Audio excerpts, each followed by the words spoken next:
Name game.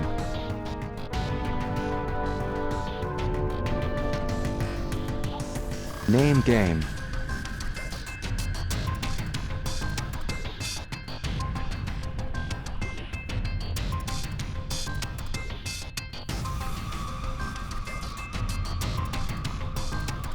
Name game.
Everybody, come on now.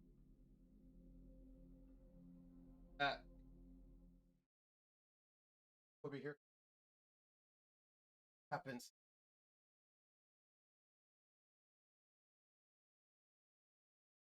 Oh, ever since.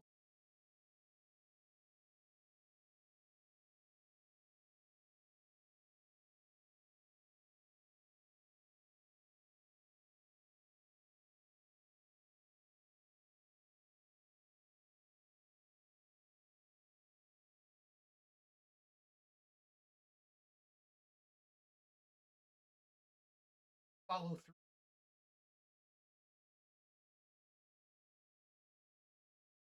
Hey, everybody.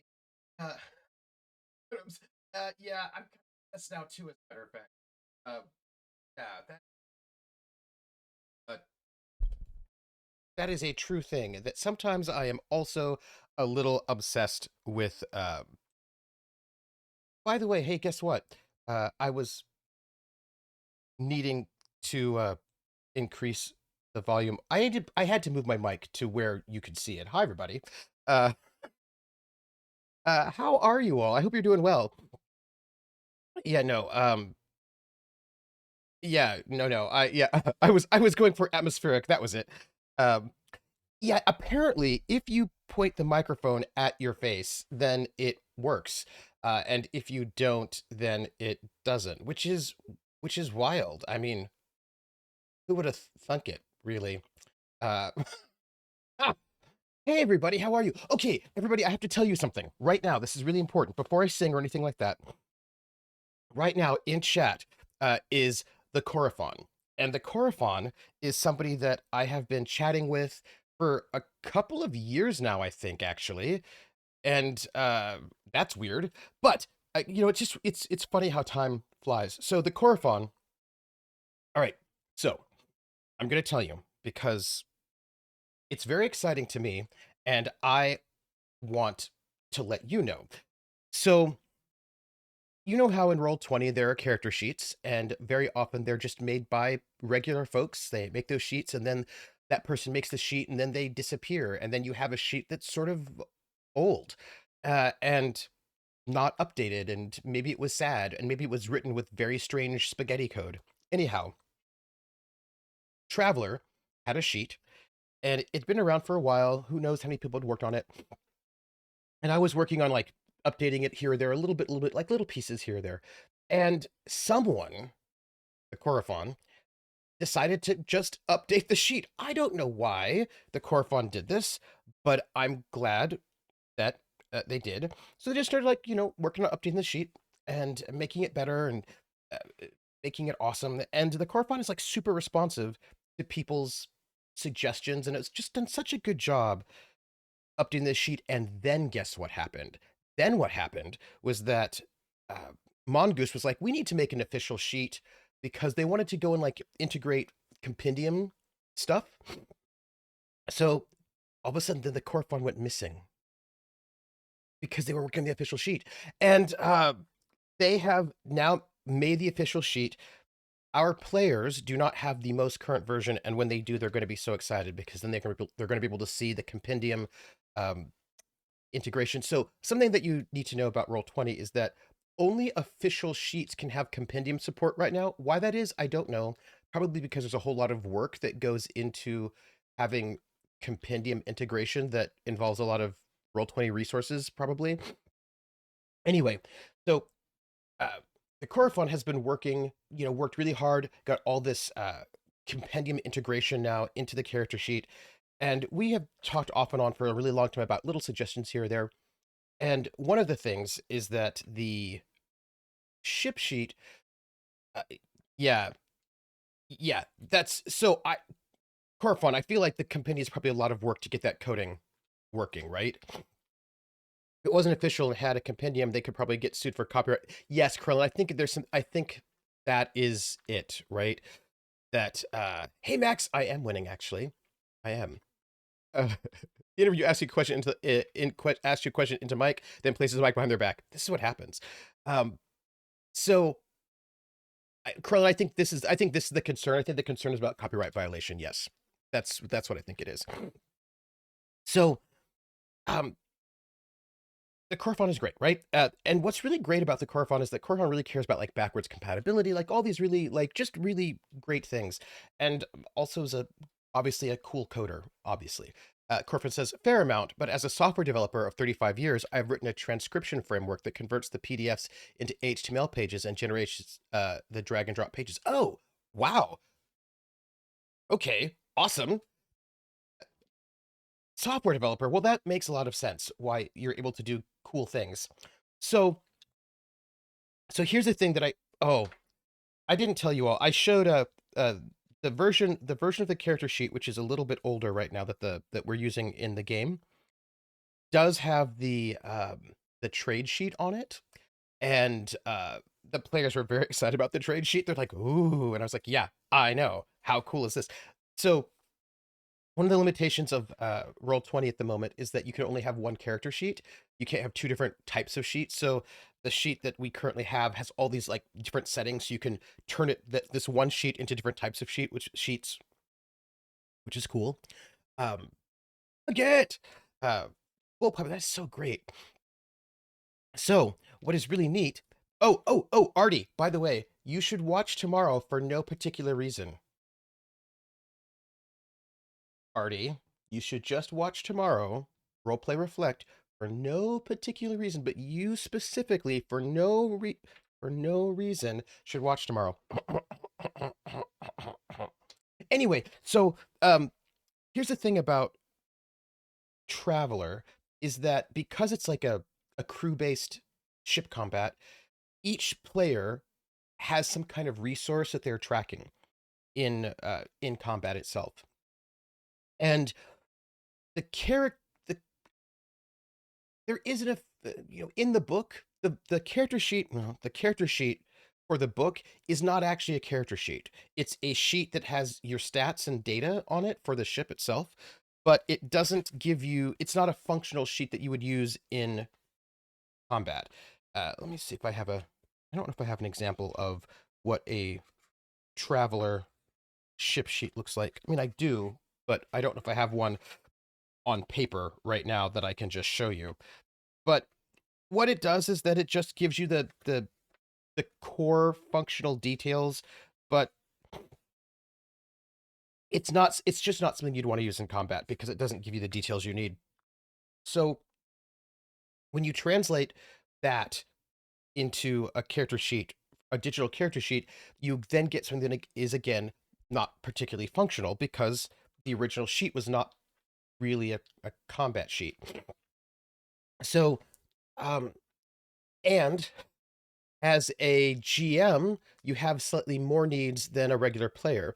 So if you're doing like a uh, space combat where you've got battle stations, you got the captain, the pilot, the sensor operator, the engineer, the gunner or gunners, and then you might have Marines if you have boarding actions. So that's if you have player characters, they all have a character sheet, so they all know what they've got going on and they can sort of move around. But if you're a GM, you don't want to have to open up 5 or 6 different character sheets and a ship sheet just to be able to do ship combat. And if you have multiple ships in that ship combat, you've just exponentially exploded the number of character sheet tabs you have to have everywhere.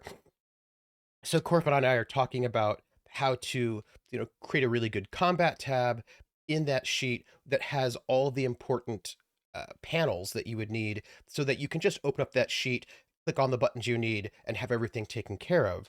And that is what we're working on right now. And I'm very, oh yeah, that Corfon's trade sheet. If you play Roll20, you play Traveller on Roll20, absolutely look at the official sheet. It's really, really good. It's really, really good. And it has drag and drop functionality, which I'm so excited about. Like I cannot even talk about how exciting it is. But will it be more or less sheets than the number of sheets I had for tile blades? Ooh, it's actually more. Well, actually, I don't know about that because in Tidal Blades, I had at least three. Well, no, I had a character who diverged at each level, and then I went through all their. Yeah, so there was a lot there.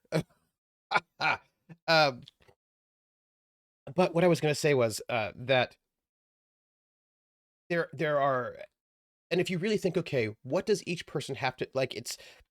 Yes, on a the easiest things to make sure that the most important skill checks are on that sheet for each of the battle stations, but being able to track the things you need to track in combat is is one of the core things that make things easier. For example, the pilot has to track their thrust points.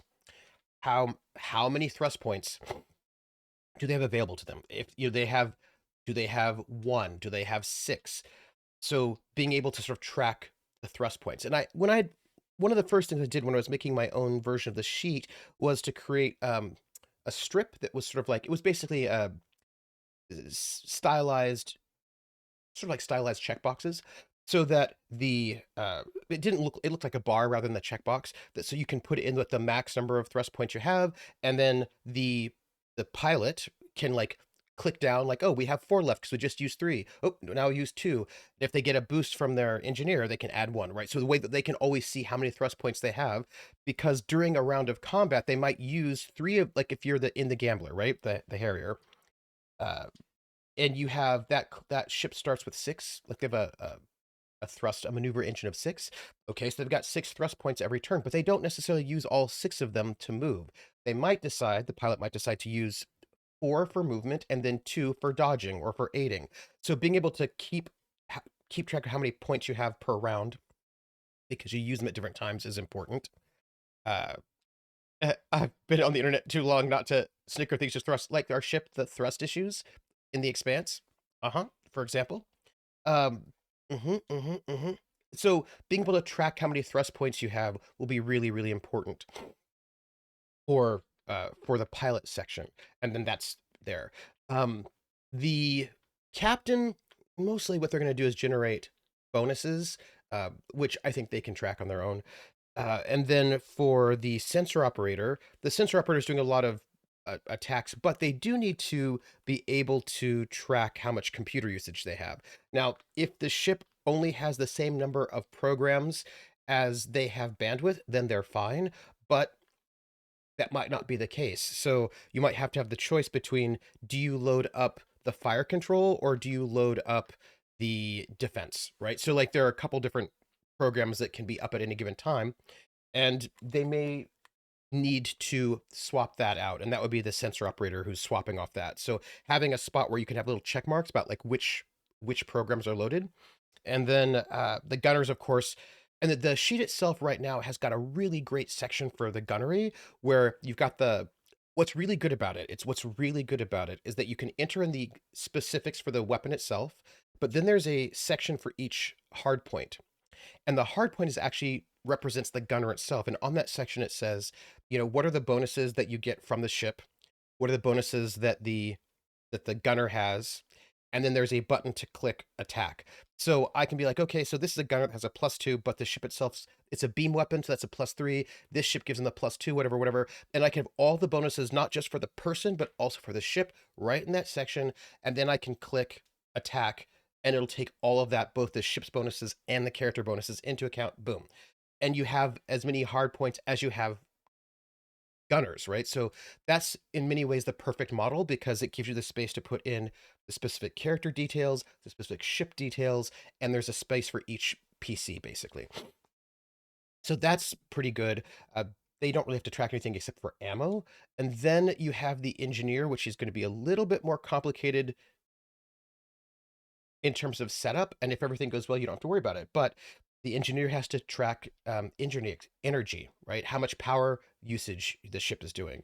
And this becomes important because, you know, you might have to take things offline. Things might get damaged. All of a sudden, you're like, oh no, we've just lost power here. You might need to, the engineer might need to overclock the engine to give themselves more maneuver points, thrust points, or a bit more power here. So there's a, you know, ticking things on and off. And one of the reasons why this is super important is because, as at default, one of the things about the Pirates of Drinax campaign is that at default, the ship, in our case, we've named it the Gambler, has this holographic hull that makes the ship look like something other than it's not. But that takes a lot of power, more power than the ship actually has in its power bank. So if they want to use it, they've got to make some decisions about where else. Oh, this just reminded me. about energy usage. Yeah, I need to write this down somewhere so I don't forget it.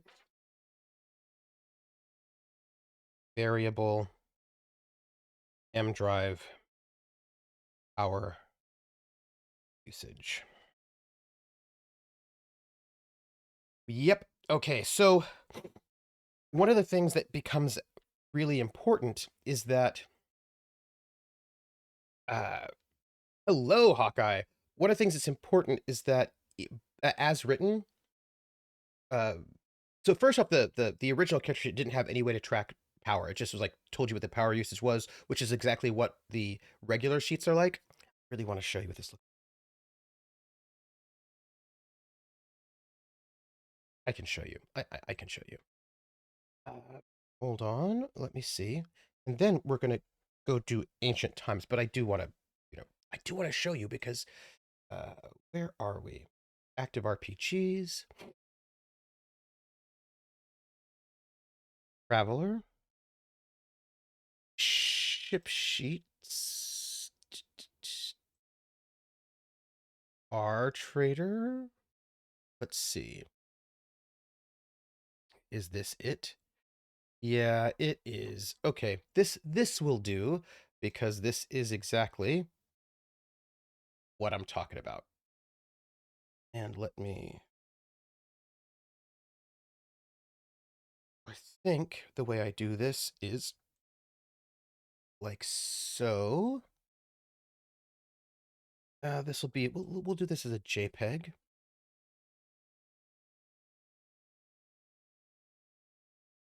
And let me throw that there, here. So I'm going to show you something.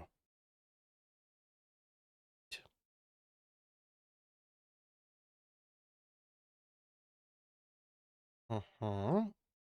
Uh-huh. And if I do it like this, by the way, I can note when these things haven't shown up. It's good. Almost. Whoop. There we go. Okay. All right. So this is the ship. This if you pick up Traveller, this is the ship sheet that you're going to see, right? And if you notice, when you look at the ship sheet, it's just some basic data that you will need to run the sheet. It's just to let you know. This is basically this is, by the way, a Far Trader, the sort of sheet that the sort of ship that you get when you start. So it lets you know, this is what it gives you. This is all the information you get in a basic sheet, which is all the things uh, you have to extrapolate a lot of data from this, but it gives you like what, okay, hey, this is a 200 d-ton ship. It has 2 armor. It has 1 thrust. It has a jump true drive. Uh, it gives you 90 power. It's got how many fuel tanks it has, right? What kind of bridge it has, the computers. This is a computer with 5. It's got 5, a bandwidth of 5, so it can run 5 levels of programming at a given time. Lets you know what kind of sensors it has, what kind of weapons, by default none, what systems are there, what software. It has jump control 2, library, maneuver, intellect. This particular ship can run 5 slots worth of programs and has a 5-slot computer, so it doesn't have to worry about any kind of computer management, but not all ships are like that. What kind of staterooms it has and how much cargo. And then you notice it says, oh, we've got 80 hull points. These are the running costs. And it tells you what the power requirements are for this ship. 40 for the basic systems, 20 for the maneuver drive, 40 for the jump drive, and 1 for sensors, which, by the way, is 81 out of a power of 90, so it's fine. Great. What is not here, though, is that this is just not the kind of sheet you want to use when you're in a combat. That is just not a particularly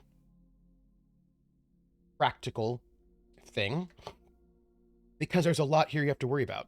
53. Oh, ships are very expensive. They're very, very expensive. And by default, most of the player characters probably do not own their own ship. They're probably in debt, is what I will say. Yeah, just use harsh haggling. We won't fire a secret Corbomite device if you let us go. That's how you do that one. Yep. So, and if they get weapons, I have to worry about that. So the thing is, the Harrier, which is a ship the crew has, and it's like the base ship for the Pirates of Drinax campaign, has 6 maneuver, which is really good because maneuver is used to move, but also to dodge, and that's a lot of power. But you can throttle the maneuver drive, and instead of having a base of 6 maneuver, you can have a base of 5, which will save power, right? So a really good ship sheet that would be on roll 20 would allow you to notate how much power you're actually using, because the ship does not have enough power to use everything all at once.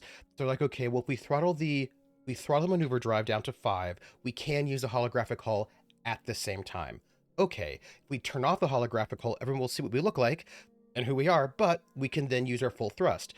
Well, if we turn off one of the weapons, that might give us enough space. So having the ability to have checkboxes that are also not just on off, but can say some things can just be on or off. Like, that's fine.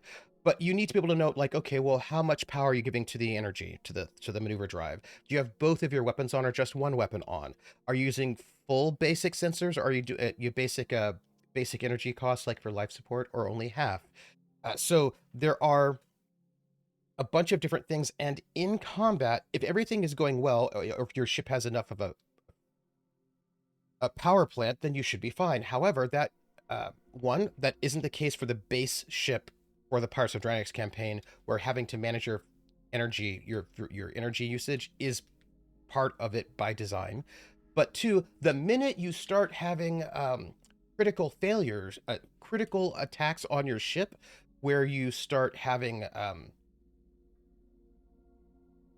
problems, you're really going to need to worry about energy management. So, for example, or the opposite, if you get hit on the if your power plant is hit, you might lose 10% of all of your power, and all of a sudden you go from having 90 power to having uh, 91 power, and you all of a sudden the engineer's going to have to sort of manage that loss in some kind of a way. So having a ship that allows the player who's the engineer to be able to click on like checkboxes is going to be really important, and also fun for people who love doing that.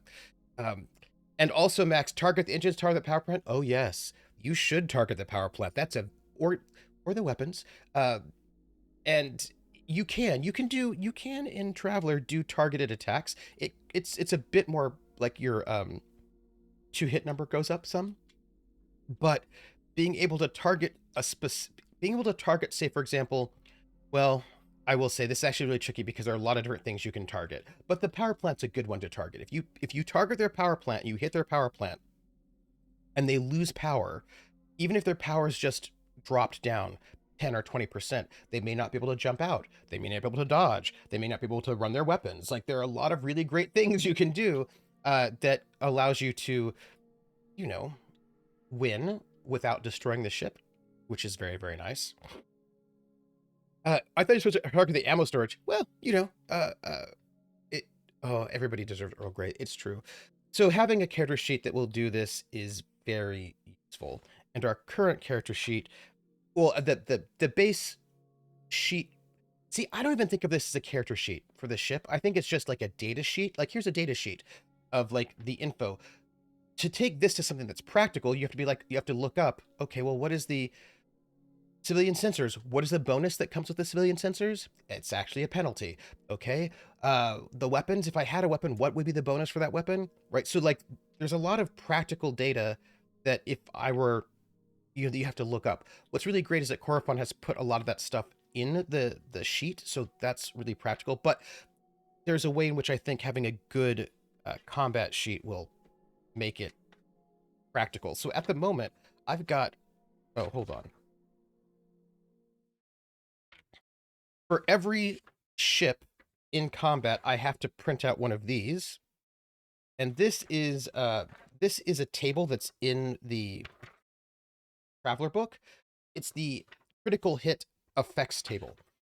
There's a spot in the character sheet right now on roll 20 where you can note which which location and what severity of critical hit you have, but it doesn't actually include the information about what is happening at that critical hit level.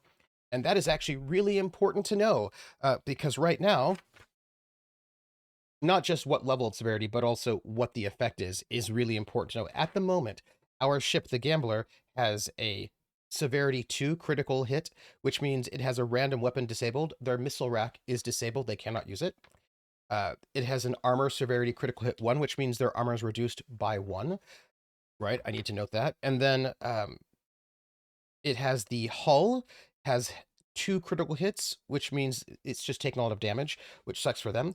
But I have to have one of these for each one of the ships that are in a combat. And having the effect being in the Roll20 character sheet means I just won't have to have this separate anymore. And if I'm running a combat, I might have multiple bad guy ships, so being able to have all of that in one space will be really practical for me.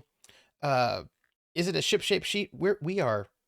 Yeah, this is the Gambler damage from not the last session, but like the very end of season 6. They got into I would say they got into a fight, but I would say pirates attacked them is what happened. And they are still damaged. They are still damaged. They're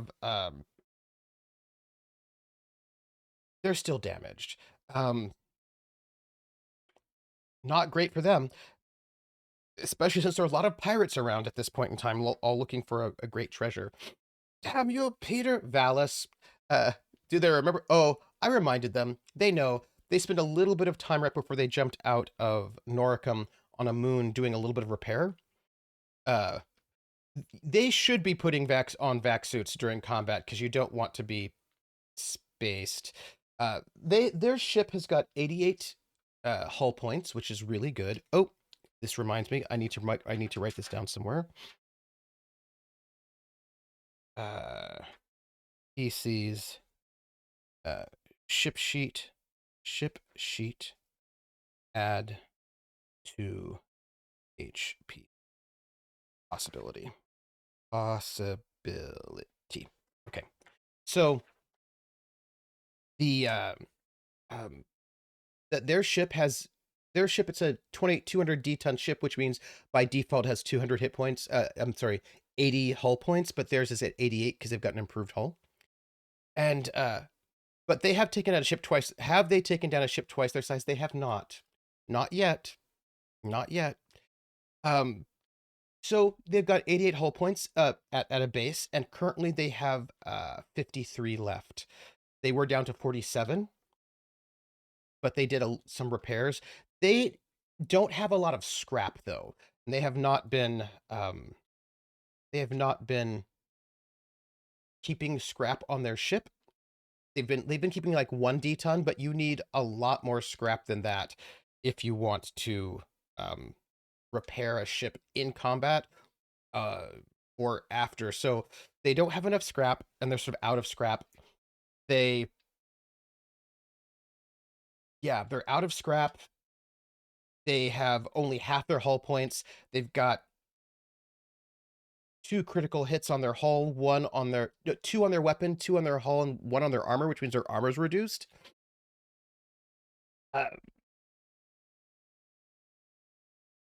They do need to get good. So the thing is, though, that the last place they were at, there was no place for them to repair their ship because it was a crappy planet with no technology. They're going to Thebes, which does have a good high port, so they actually could go and start getting their ship repaired.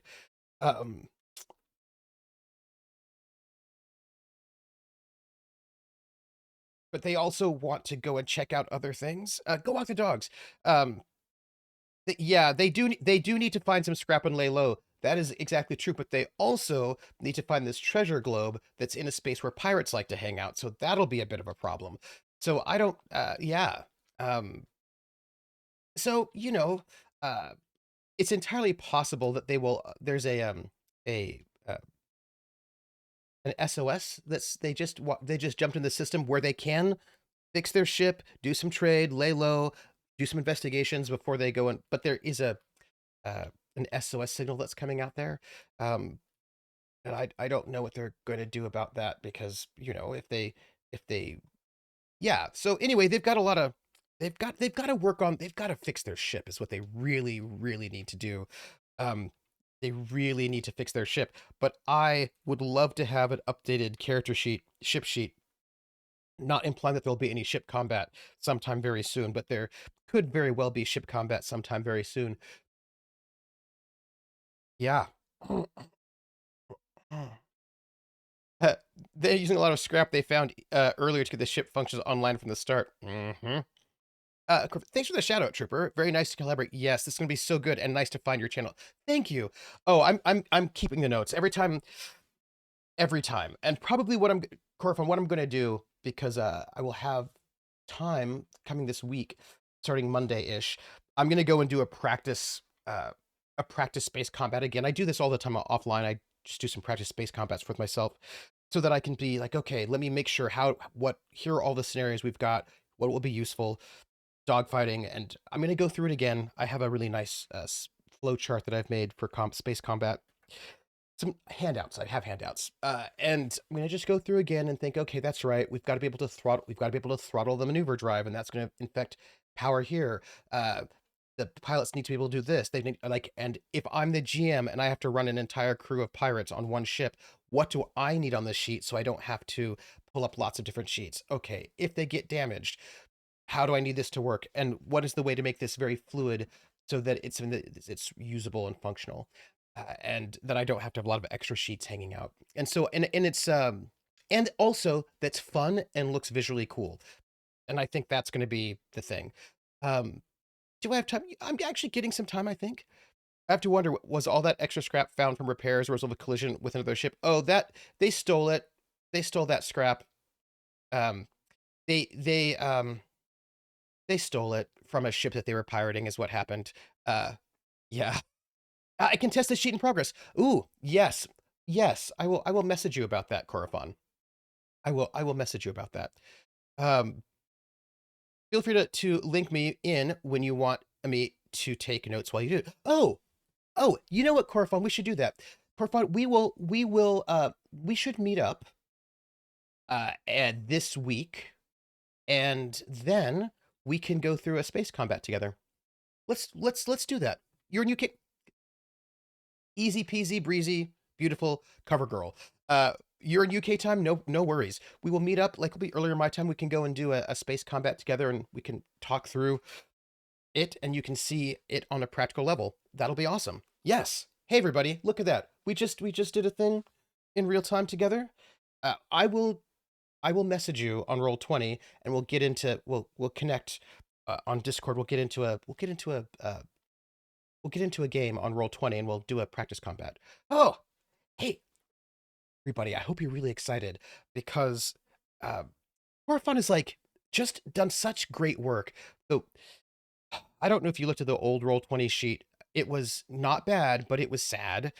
And it looked sad. It was aesthetically not very pleasing, and it wasn't like it worked, but it was not the best thing ever. And Corfun has just done so much work to make it amazing and has added such wonderful things. And oh, the sheet is like 410,000 times better now than the sort of the base that it was once.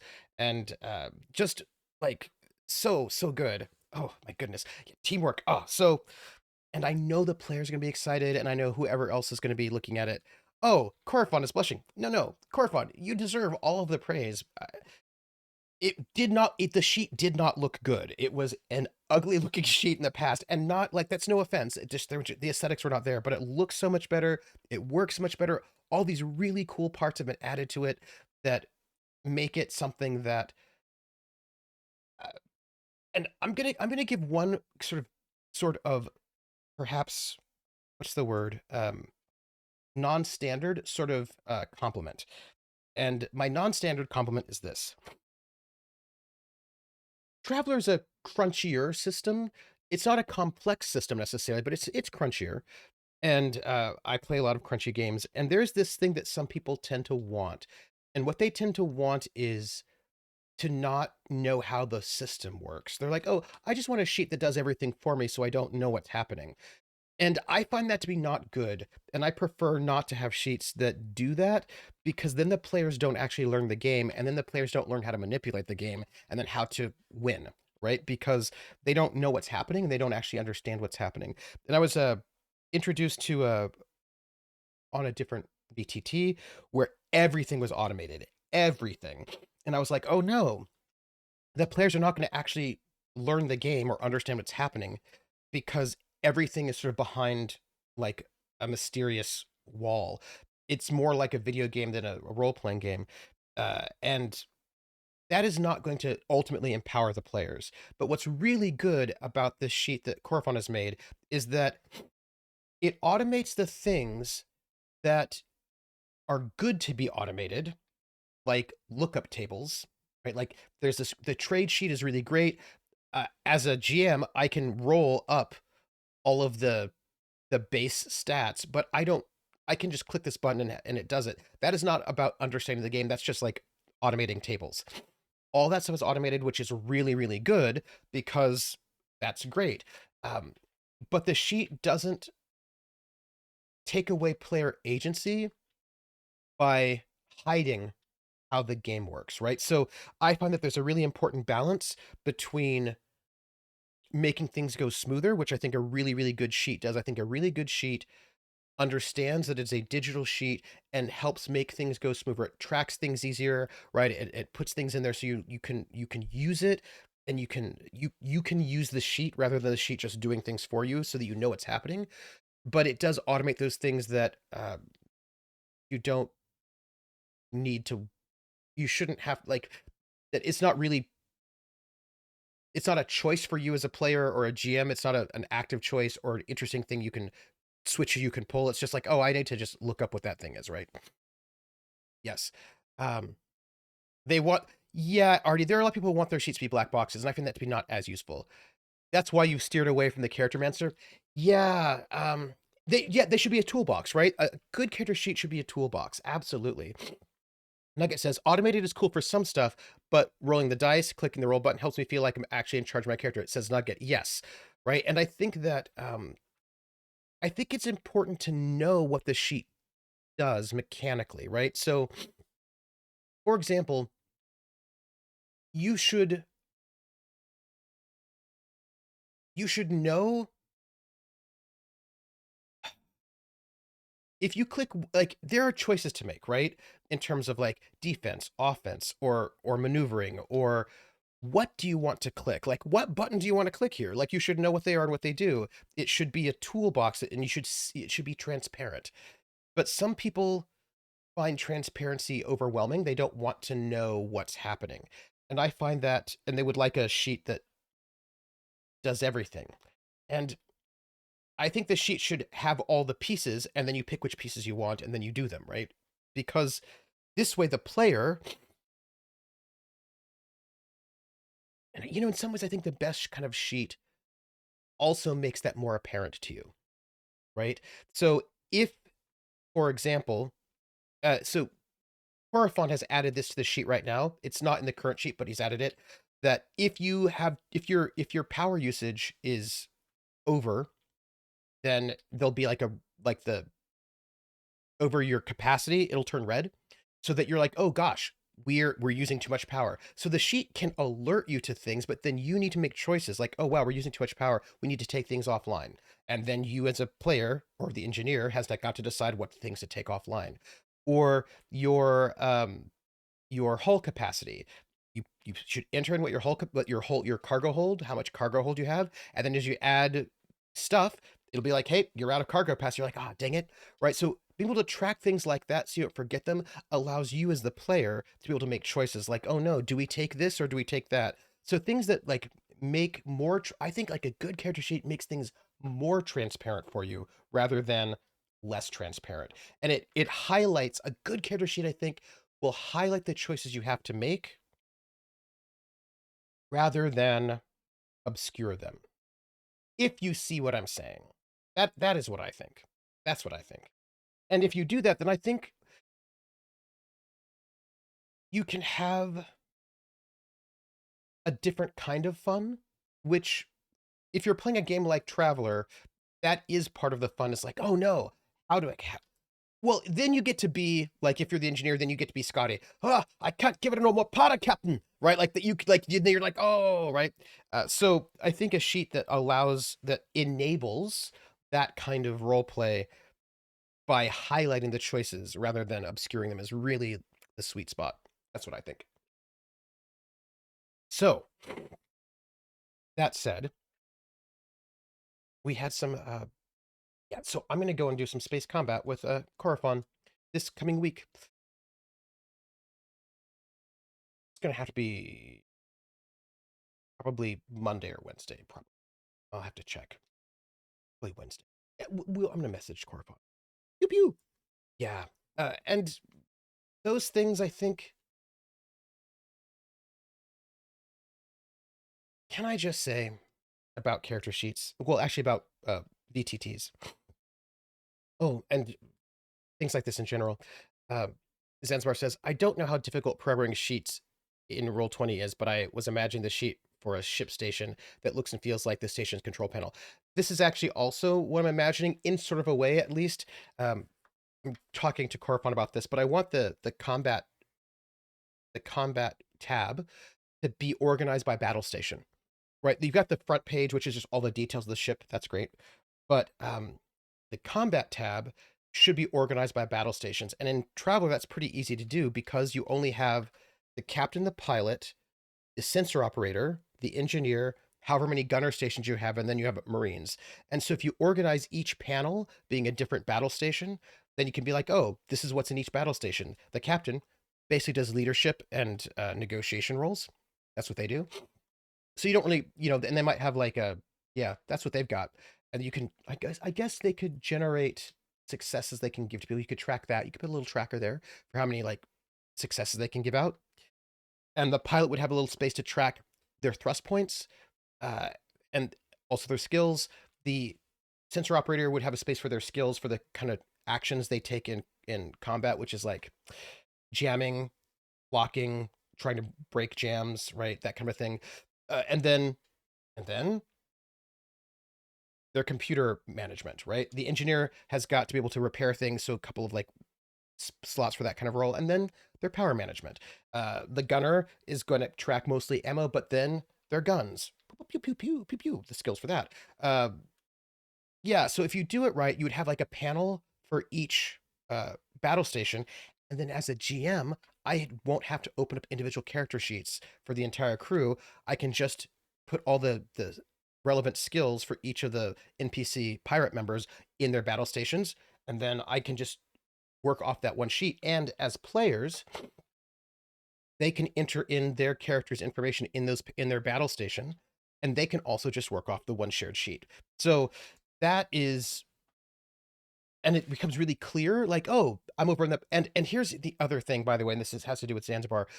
What I think is really useful about organizing a battle station and having like the kind of relevant roles being in the battle station, like panel on the one tab, is because there is an action you can take in space combat, which is change battle stations. If you are on the sensor operator battle station, you cannot do gunnery, right? So, and I think that if the panels are separate like that, what will happen is that it will make it very clear to the players. This is where a character sheet can help with transparency. Someone needs to jam them. Okay, but who's on the sensor operator battle station? Oh, well, can I just no? Because it's an action to move. So if you want to move battle stations, you have to take your action this turn to move battle stations, and then you're going to be over there. And then next turn you can jam. So being able to spatialize, like I think a really good character sheet, depending on what we're looking at, can also put you in space. It helps you with theater of the mind in certain ways. You're like, oh, I need to move my character. I need to move my character to the other battle station, right? And so you can actually see it, and it makes in some ways what's happening in the battle more obvious for the players as well. So there's a way in which I think it can be really, really helpful. Yeah. Yeah, yeah. Oh, yeah, absolutely, Corfun. It's super, super interesting because again, there are only a certain number of battle stations, and you cannot. The only person who can double up battle stations technically is the pilot can also do gunnery at the same time if they have a fixed fixed mount weapon, right? Like, and this is sort of made for like space fighters, but they're at a penalty to do both because they're technically not right. They're at a penalty to both. So that almost sounds like you could put it on a map, right? And I think that you can think of the combat tab as a map, basically, right? Like you're like, oh, there's this battle station, this battle station, this battle station, this battle station. Put the name of the character in that battle station, and then as players, you can just see it, right? It's like it's right there visual. And I think that would be really good. I mean, and I have cheat sheets for the players so they can be like, oh, in combat I can do these things. And I'm going to go through those cheat sheets in the space combat. And this would be very helpful, I think, for the players in combat. Is super practical for the GM, of course, but the players can see like, oh man, oh I need to do this. Oh dang it, right? Like, and they can see where they're at, and uh, yeah, yeah, virtual map you can add some visual to make it well defined. That would be really great. Like I think at least like nice headers would be very cool. And I will say, Corafon, you have that crew tab, which I suppose can stay, but it's entirely possible the crew tab could. I can see a purpose for it remaining there because there are some people who might be on the crew who wouldn't have battle stations, so that's fine. Um, but again, right, there's a way in which, yeah, and the crew tab probably is actually, yeah, the crew tab can probably stay because it would also have like um, crew pay, so it's like a slightly different function over there. Yeah. Can you add buttons to the map to perform actions using the character sheet of the person clicking the button? Well, there are role buttons, right? So at the moment, what Corfon has on the character sheet, which is very good for the gunnery, you've got the guns and you load the guns into the hard points, and each hard point has a button to click on attack, an attack button. And that is the action that the person who's the gunner would be taking themselves. They'd be hitting their attack button, pew, pew, pew, right? And so having the ability to do your actions that you need to do is the dream. It's the dream because this way, yeah, it was a direct Astronaut user melee track salaries, and that is actually that's why you would need it because there are a bunch of people who wouldn't actually have a battle station, like your steward, um, your medic may not have a battle station, but they definitely would be on the crew manifest. So it's absolutely a good idea. Yes, um, it is good. So yeah, I would say that you want that you want the idea of like, oh, what do I need to do? And I think in my mind, the main actions you would take in combat would be preloaded onto the combat tab, right? So there are a couple of actions, and actually, they're depending on who you are, there are not that many of them, right? So the um, sensor operator should probably have a line for electronic sensors, electronic comms. Those are the two main things that they're doing in combat in terms of roles. So you can just specify those things, and then probably like a blank spot for whatever random stuff players are going to get up to. And then like the engineer should probably have like an engineer J drive, engineer maneuver drive, and yes, those are specializations. They could be separate, but it's easier just to have them all listed out. Those are basically the skills you would need to roll in combat in that battle station, and you just have them listed up there, and then like a blank spot for fill in your own. And then they also remind you as a player, oh, these are things that I can do in combat, right?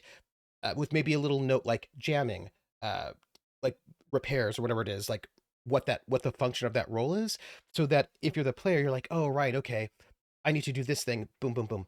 Um, right? So that's just a thing to think about. And I think that if it's done right, it is transparent. It gives you a space of visualization on the ship itself. Um, it makes some of your actions clearer of what you need to do and what choices you have to make as a player, and it'll just make things so much easier as the GM because I can just be like, oh, okay, their captain has a leadership of 2, their pilot has this, their pilot has this, and then boop boop boop boop boop, done and done, done and done. You know, they are pretty deadly with the donuts. If you don't have donuts, you can get in big trouble, and then you'll be really sad. These are all These are all true facts. Yeah, so that is where we're going, and I think what's important is that if the players have a far trader, the far trader is a pretty simple ship and doesn't have a lot of stuff going on. So there's not a lot to worry about. Well, actually, there's a lot to worry about because you have a lot of stuff going on, which means you can't really dodge very well. So there's, you have a lot of things to worry about. But the minute you're doing Pirates of Drinax, where they give you a pretty beefy ship, you need to be able to manage that. But also, if you're a GM and you've got pirate ships or naval ships, you have to be able to manage all of those pieces. And so a really good ship sheet should be able to have that. And I think there's a lot of really good things happening on the ship sheet already. Uh, should our ship set sail soon? Yes, but before we can set sail, we have some resubs, and I think you all know what happens when people resub on our channel. Well, we sing the name game. Come on, everybody. I said, now let's play a game. I bet you I can make a rhyme out of anybody's name. The first letter of the name, I treat it like it wasn't there. And then a B or an F, or an M will appear. And then I say Bo at a B, then I say the name, then banana, fanner, and foe. Then I say the name again with an F, very plain. Then a fee, fi, and a mo. Then I say the name again with an M this time, and there isn't any name that I can't rhyme. Krellin, Krellin, Krellin, Bobellin, Banana, Fana, Fofelin, Fee, Fi, Mo, Melon. Krellin the Melon Felon, Clockwork Librarian. Clockwork Librarian, Bo, Blockwork Librarian, Banana, Fana, Flockwork Librarian, Fee, Fi, Mo, Blockwork Librarian. Clockwork Librarian, But if the first two letters are ever the same, I drop them both, then say the name. I like Bob. Bob drop the B's, Bo, or Fred. Fred drop the F's, fo, red, or Mary. Mary drop the M's, mo, airy. That's the only rule that is contrary. BP Phantom. BP Phantom, BP Phantom, Bo, EP Phantom, Banana Phantom, Fo, VP Phantom, Fee, Fi, Mo, Me, P Phantom. BP Phantom, the name game. Hey, how you doing, Loku? But also, Corafon followed. I just saw it in our notifications. And also, we do have a follow song. Corafon, thank you for the follow. I always feel that somebody's watching me, and I have no privacy. Whoa, I always feel that somebody's watching me. Tell me, is it just a dream? Ba-da-ba-bow. Thank you for that follow. Hey, Lokun, wie geht's? Wie geht's denn du denn? Was machst du? Also, we're going to play, we're gonna go and play Heaven's Gate, and I'm going to make sure this actually works right now. I hope it does, because you know how it is. Oh, good. We're in like Flynn, but we do have to actually get rid of our character sheet that I just added there because we don't actually need to see it. That's a thing. Ah, everybody, I'm so excited that Corfon and I are going to work together and that I get to help out with this character sheet some. And I think that the players are going to really love having the new updated sheet because do you want to know what is the best thing ever? Drag and drop with equipment. It's the best thing ever. The story so far, Aaliyah's search for the roboticist, Janikui Renba, has ended at the wreckage of his ship. I don't think he's dead. Renba was looking for the Vault, an ancient observatory he believed to hold the only hope of preventing a darkness from overtaking the nebula. The roboticist's search began with a telescope-like device from a ship buried on a moon near Elbereth. A relic from the Vault, perhaps? Perhaps other ancient sites, like the moon where the ancient god statues were sculpted, or the mysterious Withering Palace mentioned by an ancient recording, will yield other clues. I need to write down Withering Palace. That's what I need to write down. Withering Palace. I'm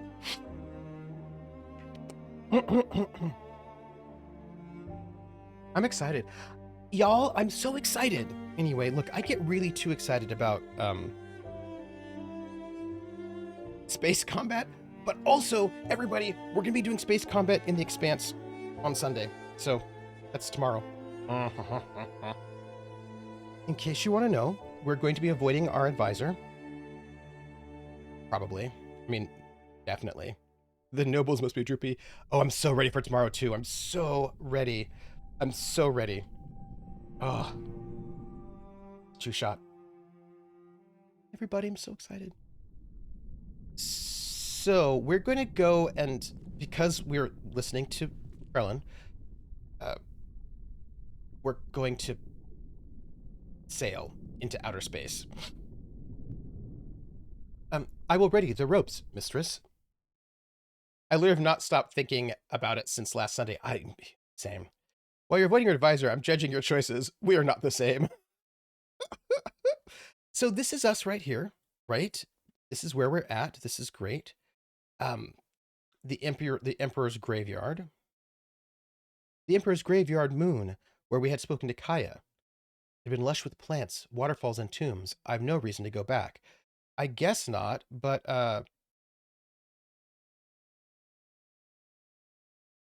so just in case somebody wants to know, right here, Iox is where our advisor is. Professor Morale will want to know what happened to Janiqui, but I don't know how she'll take it. Of course, I should show her the crown if I ever get it back from Arroy. I could go there next. We could go there next to talk to our advisor, but I don't think we will. Watching the play The Expanse is going to be my Thanksgiving plans. Also, Artie, there's a surprise for you. So you just have to make sure you're there. That's all. So the Emperor's Graveyard. We hung out there. This is, what is this? Remains a gigantic crashed ship. Right. So it looks like we could go to Elbereth, where we might be able to find more information about so we could talk to our friend. We could try to find this place.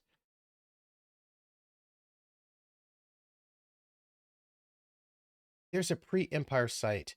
I wonder if we could find it. I mean, we're right. Oh, we don't know enough. We don't know enough to find it. The Withering Palace looks rather urgent, but I don't want it. I'd rather go to the Withering Palace than to meet my advisor. That's all I'm saying. So here's the thing. I think we should go to Elbereth, and then from Elbereth, try one of these places. All of which does seem like it's avoiding my advisor, but I'd left her trying to power up the device and the crown from the hermitage where Remba died, but I didn't know she had any success. Or I might be able to tell me what the metal hoop I found in the graveyard is. I could go there next. Yes, let's do that. Let's do that. That's what I think we should do. I think we should go there. And then we go to one of the other places. Or at least died. No body, no death. The Withering Palace looks rather urgent, but looking at the glyphs from the game's title, I wonder if the vault refers to a verb instead of a noun. Okay, so Trig. Didn't we get new trinkets? Sure. See, I think we got new trinkets to show our thief buddy, right? So look, I have something for you. Check it out. Where is it? So I'm not sure, chat, but I'm getting the vibe that Trooper may be avoiding his visor. What? What? Oh, this, by the way, so this is the title of the game, right?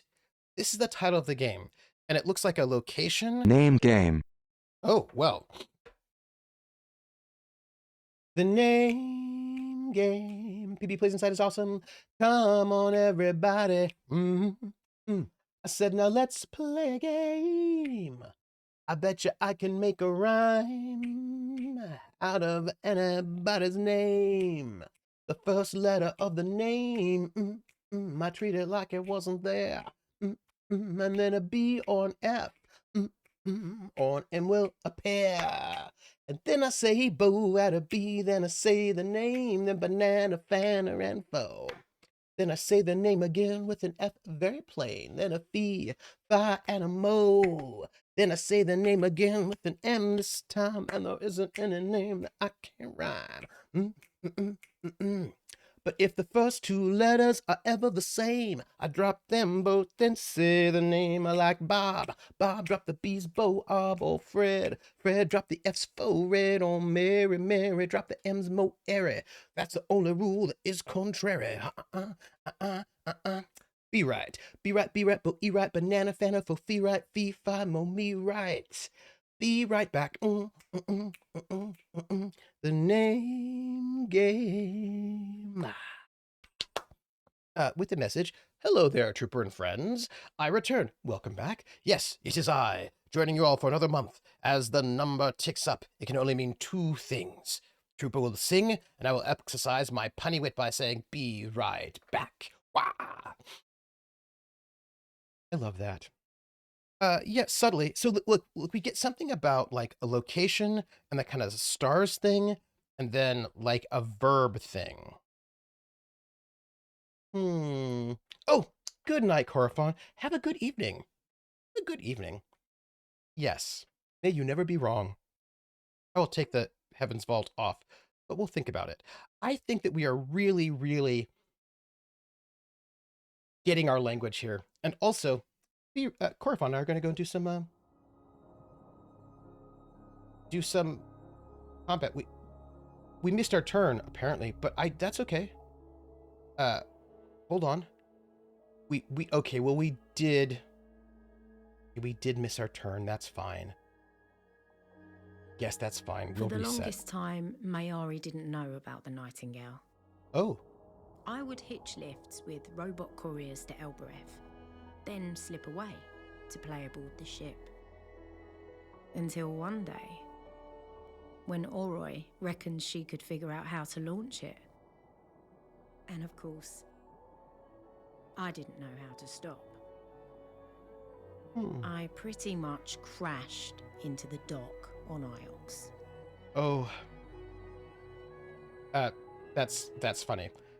By the way, when we were last here, I thought that there was that there were some sites in here that we hadn't seen, but it doesn't look like we can see them. So we're gonna be heading this way. Why are we heading this long route? It seems, oh, you know why? I know why we're heading this way, the way we're heading. It has to do with look at this. It has to do with the flow of the rivers. That we can't go against the stream, so we can only fly the way the streams go.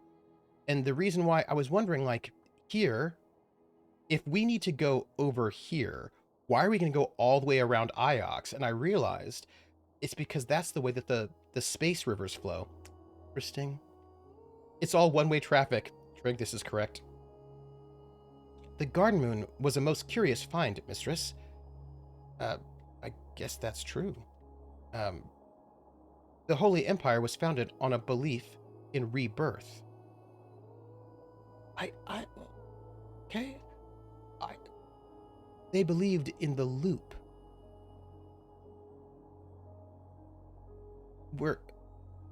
Graveyards were unnecessary. Don't notice me, senpai. Just passing. This is what I'm saying. Don't notice me. I'm just passing by. Perhaps the emperors did not believe in the loop. Oh. Humans, I have observed, are fickle. Great. I wonder whether or not... I have a thought. Either of the branches continues our destination from here, mistress. So one of the things I was thinking about is, what if there is no AI in this universe? What if they're all the captured consciousness of actual people? Like, what if that's the case? Do you know what I'm saying? Like, what if... Oh, hey, look. A site. Maybe you can find something there. And if so, we can give that to our thief friend. Hello. I think we might have already been here. That makes me sad. So, the reason why I don't want to see my advisor, there are technically two reasons. One sounds better than the other. The one that sounds better is that I can say that I don't want to meet her until I know better what happened to her friend, Janiqui Rimba, because if he's actually not dead, I saw something out there. Oh, really? What did you see? But we're not stopping for it now. Really? Why not? I would really like to stop for it now. How would the transferred conscious be different from AI? That's a very good question. Well, one might be about consent. Like, what if it's not consensual? And what if they... Oh, oh, oh, bless the moons. Yeah, by the way, we just started going really fast. Surprise. That was a... uh, oh, go to your stream. Go to your stream. I will see you. Yes. So, uh, I just need to find out space. There, yes, Artie, it was Space Rapids. That's what happened. By the way, isn't this beautiful? The path turns right momentarily, mistress. Okay, all right. Okay, we can do this. Uh, it is beautiful. I can sweep sail, but I need to. There we go. Get. Are we in the shallows? Missed turn. Oh, did we? Where are we? Interesting. We missed a turn. I look. I think we can get to Elbereth. I don't. I don't think we need to reset. We're gonna try to set us down 6. Really? Where? What? Uh, what just happened? Oh, we're at Elbereth. We're good. Setting aside consent, wouldn't a transferred conscious be functionally technically identical to most people's concept of AI? So unstable Deus. This brings up the RPG setting, transhuman space from GURPS transhuman space, because yes, they would be well. The difference between the transferred consciousness and AI in the transhuman space setting is memory. Not that one's better or than the other. It's just that if you're an AI, you have your own memories that you, as the AI, have created. If you are a ghost, you are a copy of an organic person's memory, digitized and then put into a consciousness. So the difference between a ghost and an AI is that the ghost has the memories of a person and the AI has their own memories. If that makes any sense, right? At least from where the copying happened.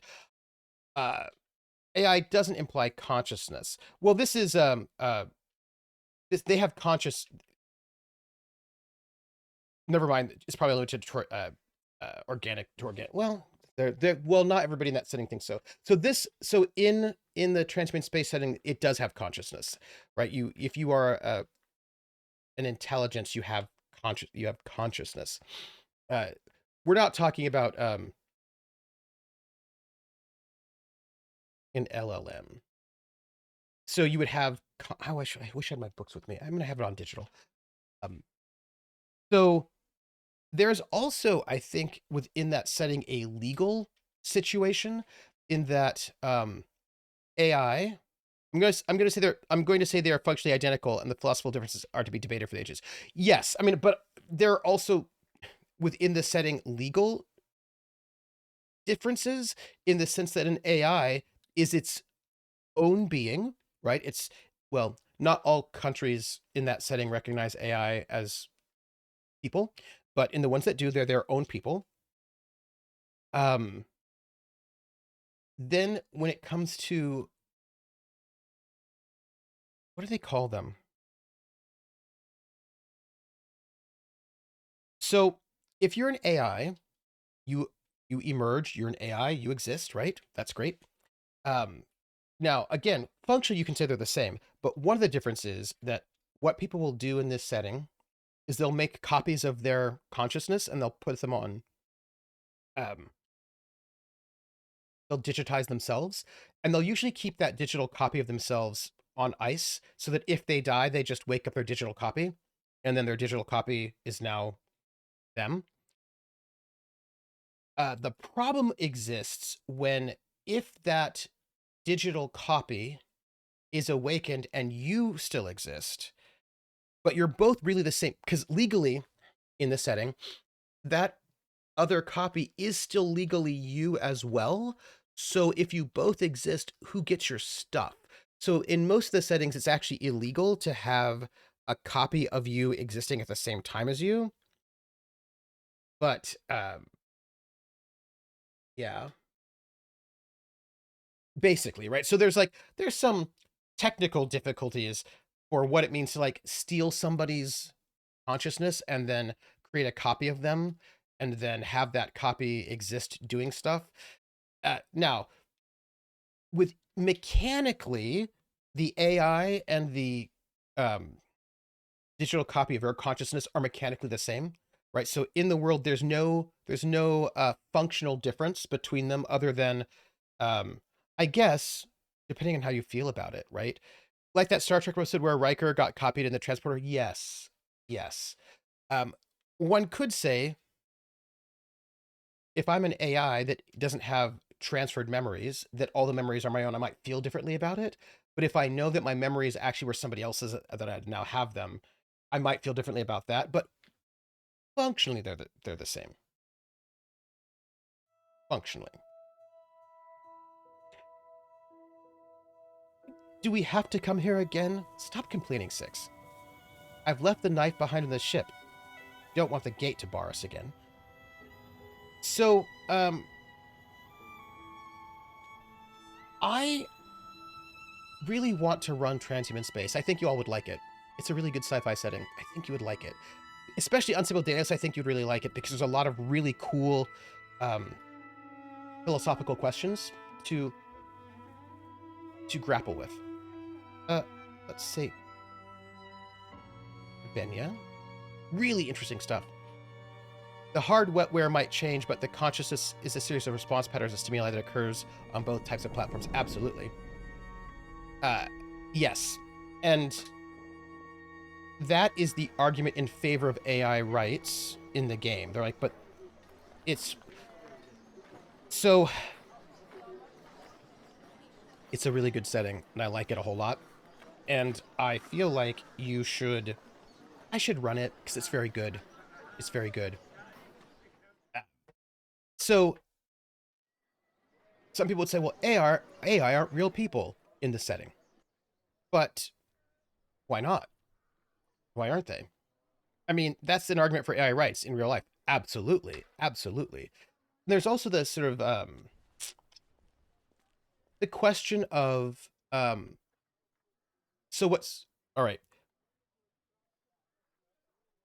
You have a in in GURPS Transhuman Space, much like Eclipse Phase. I don't know how many other games do this.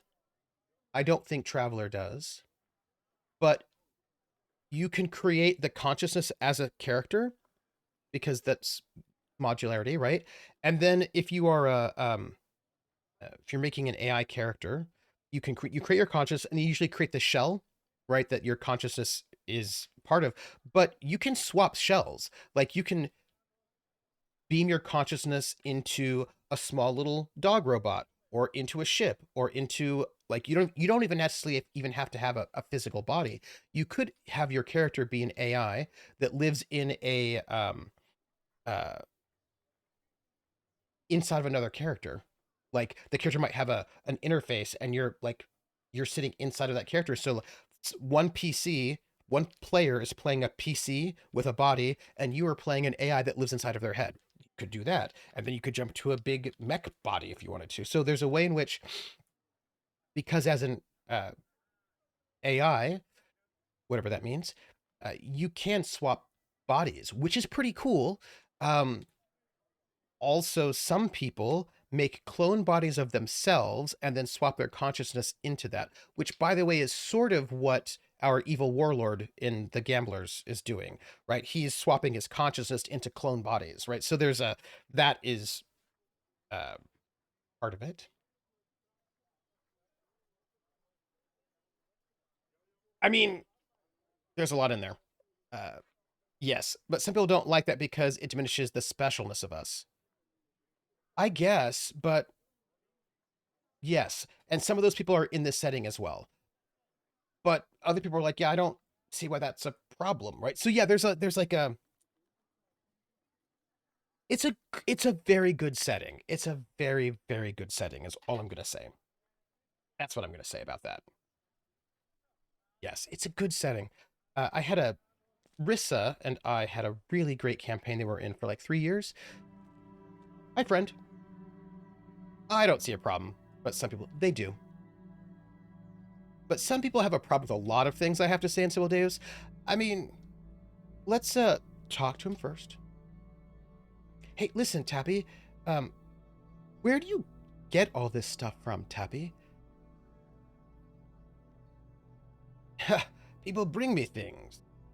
They leave things lying around, you know? Uh-huh. You must have a lot of friends. Hm. None as good as you, Aaliyah. You're a flatterer. I've picked up a few items you might be interested in. Oh, yes? Um, let's go with the dented box. This is a dented clasped age of sail period iron box. Huh. Wonderful. I have something of a similar period, I think. We probably should actually trade. Here we are. Oh yeah, I do want this. A metal reliquary inlaid with studs. No inscription on the lid. No inscription on the lid, and it looks like there's a battered cup for ceremonial occasions inside. It doesn't have an inscription around the bottom. Ugh. I'd say that this comes from the same place as the reliquary and the lantern. This will make its location easier to locate. So, you've seen it? The battered cup for your dented iron box? I'm going to agree to the trade because I realize that if I trade, I will get more information on where to find sites. You have a deal. So this seems to be important. I'll be sorry to sell this on when the time comes. I wonder if I can trade back. But I think that this becomes important because I think it lets me locate more spaces. I've uncovered a few more items you might be interested in. Oh, yes? Um, oh, look at this. We can actually trade things back. Let's trade the heavily scratched rock hammer someone made somewhere distant. Didn't Palpatine swap his spirit from clone baby to another body at least tried? Yes, I believe so, with Snoke as being one of the Palpatine clones. Well, now, still, I may be able to do something with that. Ha, I've not seen anything quite like that. I might be able to make you an offer. Now then, there was something that he had that I said no to, but I would like it now. A devotional icon fashioned from brass. No inscription on his body. I guess that this comes from the same site as the knife I found here before.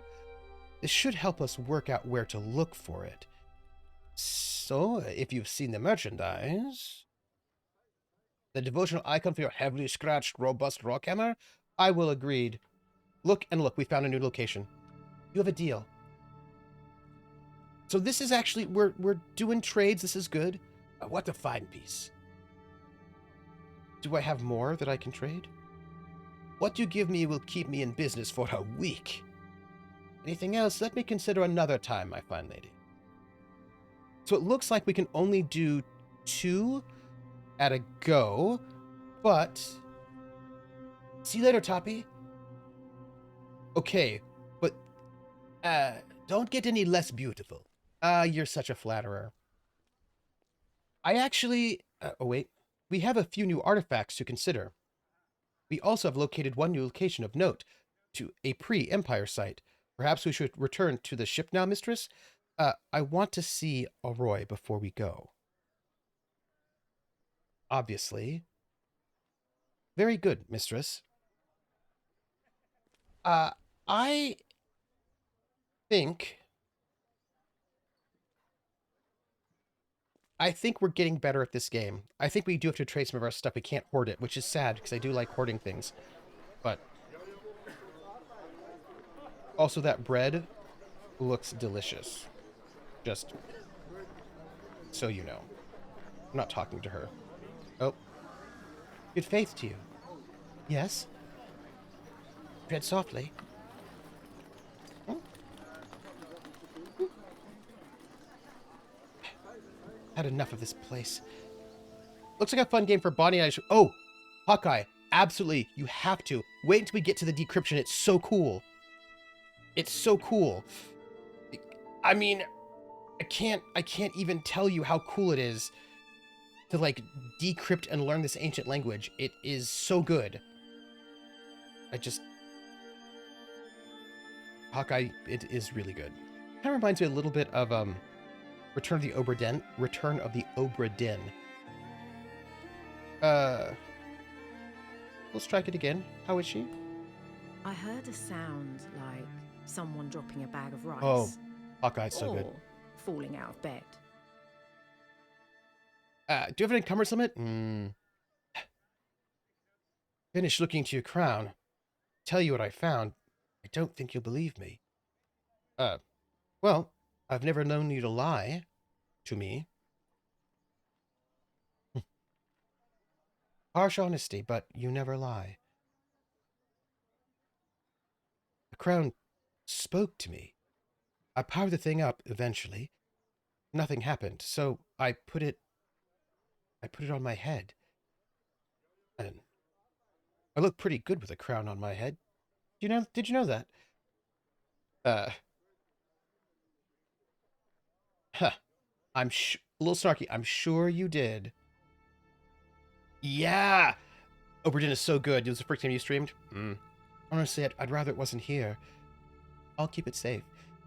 But what did it say? Yeah, so what did the crown say? I wonder if she is just a whisper. It whispered lots of voices, but one was the loudest. What kind of voice was it? I want to know. I want to know. A man, a young man. He sounded far away. What did he say? This young man. Did he tell you who he was? He was describing places, things he'd seen. Don't think he could hear me, though. It was all a mess. I think it's the Emperor. Only one thing I heard clearly. He said he didn't want to go to the Withering Palace. He said he'd rather die. I've heard that name before. The Withering Palace. We have to go there. Spoken by another ghost. You always have to go one better, don't you, Aaliyah? Everything you touch goes sour. Wow, that's rough. It's like a phylactery. I found a strange metal hoop. A hologram came out of it. Well, let me see. I recognized it immediately, of course. The neck hoop from a robot. But it won't do anything without a core. It needs something to project. Ah. Last thing I noticed, it's badly made. Robots are beautifully, delicately crafted machines. This is an Empire period copy. How are things here? Not getting any better. I'll see you when I see you, Aaliyah. I feel like that was a very awkward conversation, don't you think? Don't you think? Maybe it freaked her out. That was a very weirdly short conversation with my friend. I don't know. Weird. Shall we leave now, mistress? We still have more to do here. The robot always wants to push me to leave. And, you know, like, come on. Come on now. So that was like, again, that was a really weird... Maybe she was freaked out by the crown. But I have the crown now, and I kind of didn't want to. And how do the traders function? How are they able to do what they do? I don't know, Six. But they know what they're doing.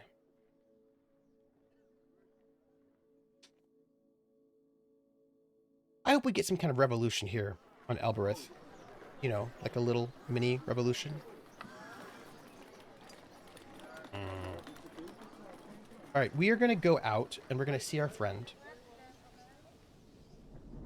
And I don't know, that was it. Hey, do you know what occurred to me? Hey, when I went in under the name Kibenya. What if we go back in under Cat Kiss? Will it change how people interact with us? Six would know apples from oranges, no taste. It's true. He has no taste at all. I don't know if it will make a difference, but what if it does? I want to go and revisit everybody we visited and see if they talk to us differently. They may not, but what if they do? It's just an experiment. Just an experiment. Does it matter which goddess you say when you go through the gate? Tell me, you do not intend to sell the crown. I'm not going to sell the crown. Don't worry about it. Six still hasn't grasped the flow of fieldwork. Study old locations, meet people at Elbereth, go to adventure, and avoid Onyx. Yeah, that's the flow. Just don't even... Let's just see if it's a little different. We're just going to see. Ha, Aaliyah, come on in. We're going to show him the crown. What do you make of this? The stars and all the fishes. They're very much into water. Aaliyah, I did not know you cared. Not giving it to you. Would you like to move in? You can have my room. I'll sleep down here. I sleep down here anyway. Look at this beauty. Roleplay reflect tomorrow. Do you know what it is? I know what it is. At least I think I do. It's beautiful. Right. But I'm not gonna. That's a little better. What's a little better? I mean... I don't,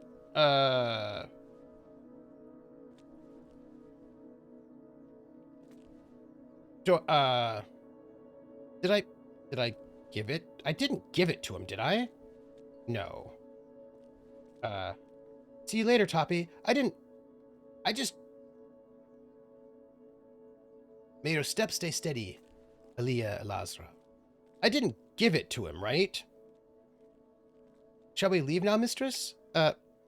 Soon. Not yet. I don't think I did. I think I still have it.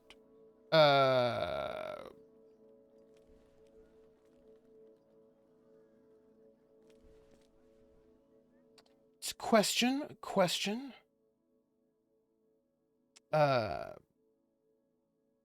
Yeah, well, I guess... Hey, Toppy, how you doing? It's a good question about the inventory. I'm gonna just stop back in and say hi. Aaliyah, come on in. Right, how are you? You don't have anything to say to me, do you? Well, I... See you later, Toppy. Don't be a stranger to us now. I have questions about map. Can I maybe not map? Maybe inscriptions? Maybe Roy, return the crown to me. Oh, it's burnt out. Oh, that's sad times. Uh, solved all Elbereth dented box battered cup finds. Happy. Uh, okay. I did not.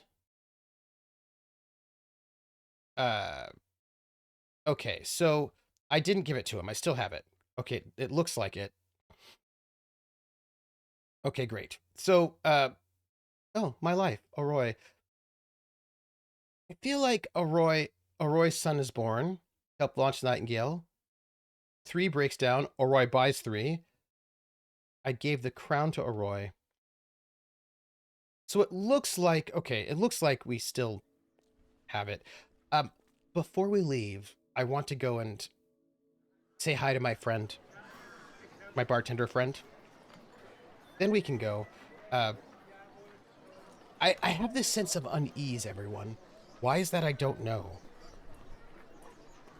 Guess what I'm going to do today, everybody? I'm going to go fencing. Just thought I'd share. And then when I get back, I am going to work on mock-ups for the Traveller character sheet and review space combat um, for Expanse tomorrow. Yeah, I know. I need to practice my banjo again and work on. I've got so much I have to do. Oh, I have 2 bits of news for you all that I want to make you aware of.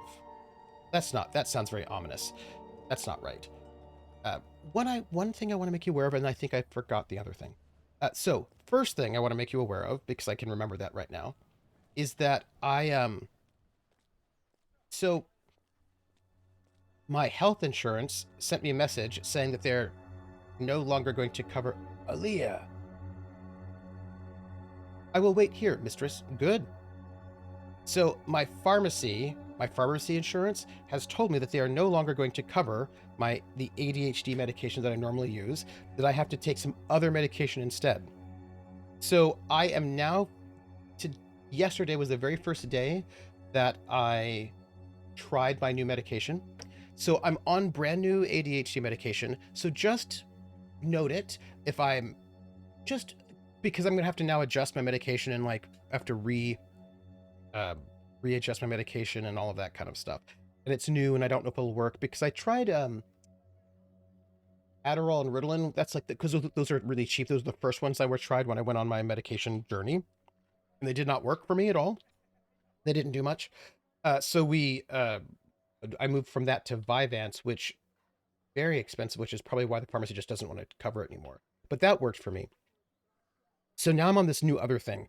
So just note that I'm on a new ADHD medication, and you pay attention, and I'll pay attention. If you notice anything, let me know. And because I still have to work on adjusting the dosages. So that's the one thing I want to tell you. And then I think the other thing is I made the Mexican casserole again because it was so good and I really wanted it. So I just want you to know that I'm eating the very delicious Mexican casserole in my life right now. And I have new medication. You're too good for me, Timor. I could be better, you know. Is it due to the government stuff? I just think it's because they just don't want to spend money. Is what I think. That's what I think it is.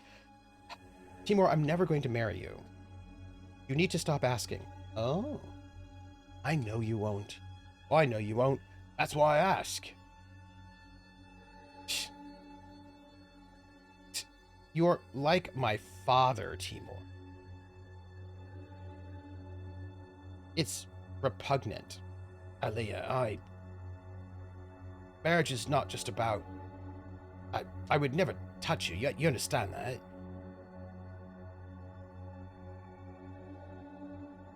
Find a woman your own age, Timor. Oh, this got very intense. There must be some. Why do you not want a woman, Aaliyah? I want to help you. You do help me. You always have. I think he wants a beard. You don't need to marry me to be my friend. You're an orphan. I cannot adopt you. I could claim to be your father, but the ladies in grey know I'm not. But when I die... Oh, I see what this is about. My children are gone. I want no part of what I have. I want to leave it to someone who deserves it. I'm sure your children love you, Timor. I have a thought about this, by the way, everybody. It's a story that I read in the news a long time ago. After my wife died. No. Do not think they love me. I think I should allow them that. I respect you, Aaliyah, I do. I've always known your own art. Most of us have to see it broken before we know its shape. Ooh, that's deep. Ooh. Oh. Aaliyah, why do you do what you do? So, typical US healthcare greed, then that's what I think, yeah. Picking up things, dusting them off, putting them in boxes. You'll never tidy up the nebula faster than it makes a mess of itself. Oh, what's the use? It's not about the things. It's about the story behind the things. History belongs to everyone. It has to be protected and shared. Otherwise, when I die, when you die, it's like it never happened. Then we don't know who we are. Well, I'm not sure we do know who we are. Then we need more history, not less. Well, I'm not sure anyone knows who they are. Minute to minute, day to day. You do what you have to do, what you're set up to do. That's all there's time to do. You look back and you say, oh, I was like that. And you hope you were kind. I'll sip my drink. Well, you want another Rocky? No, please. Well, another time. So I had a thought about this. So I wanted to share something with you. Because, you know, good old Timor has been asking to marry me. And we're like, but it's not like that, etc., etc., etc. So I better go. See you around, Timor. Yeah, sail safe. Come on, 6. All right, so I do have a story to tell about this, and it's something that I find interesting. Shall we leave now, mistress? Yeah, let's get out of here. So it's about marriage as an institution, but it's about these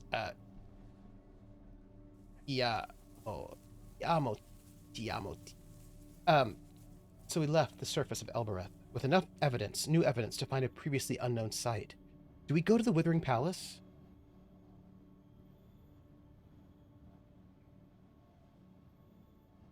Let's continue for the moment. Okay, look. So marriage exists, right? Marriage is a thing.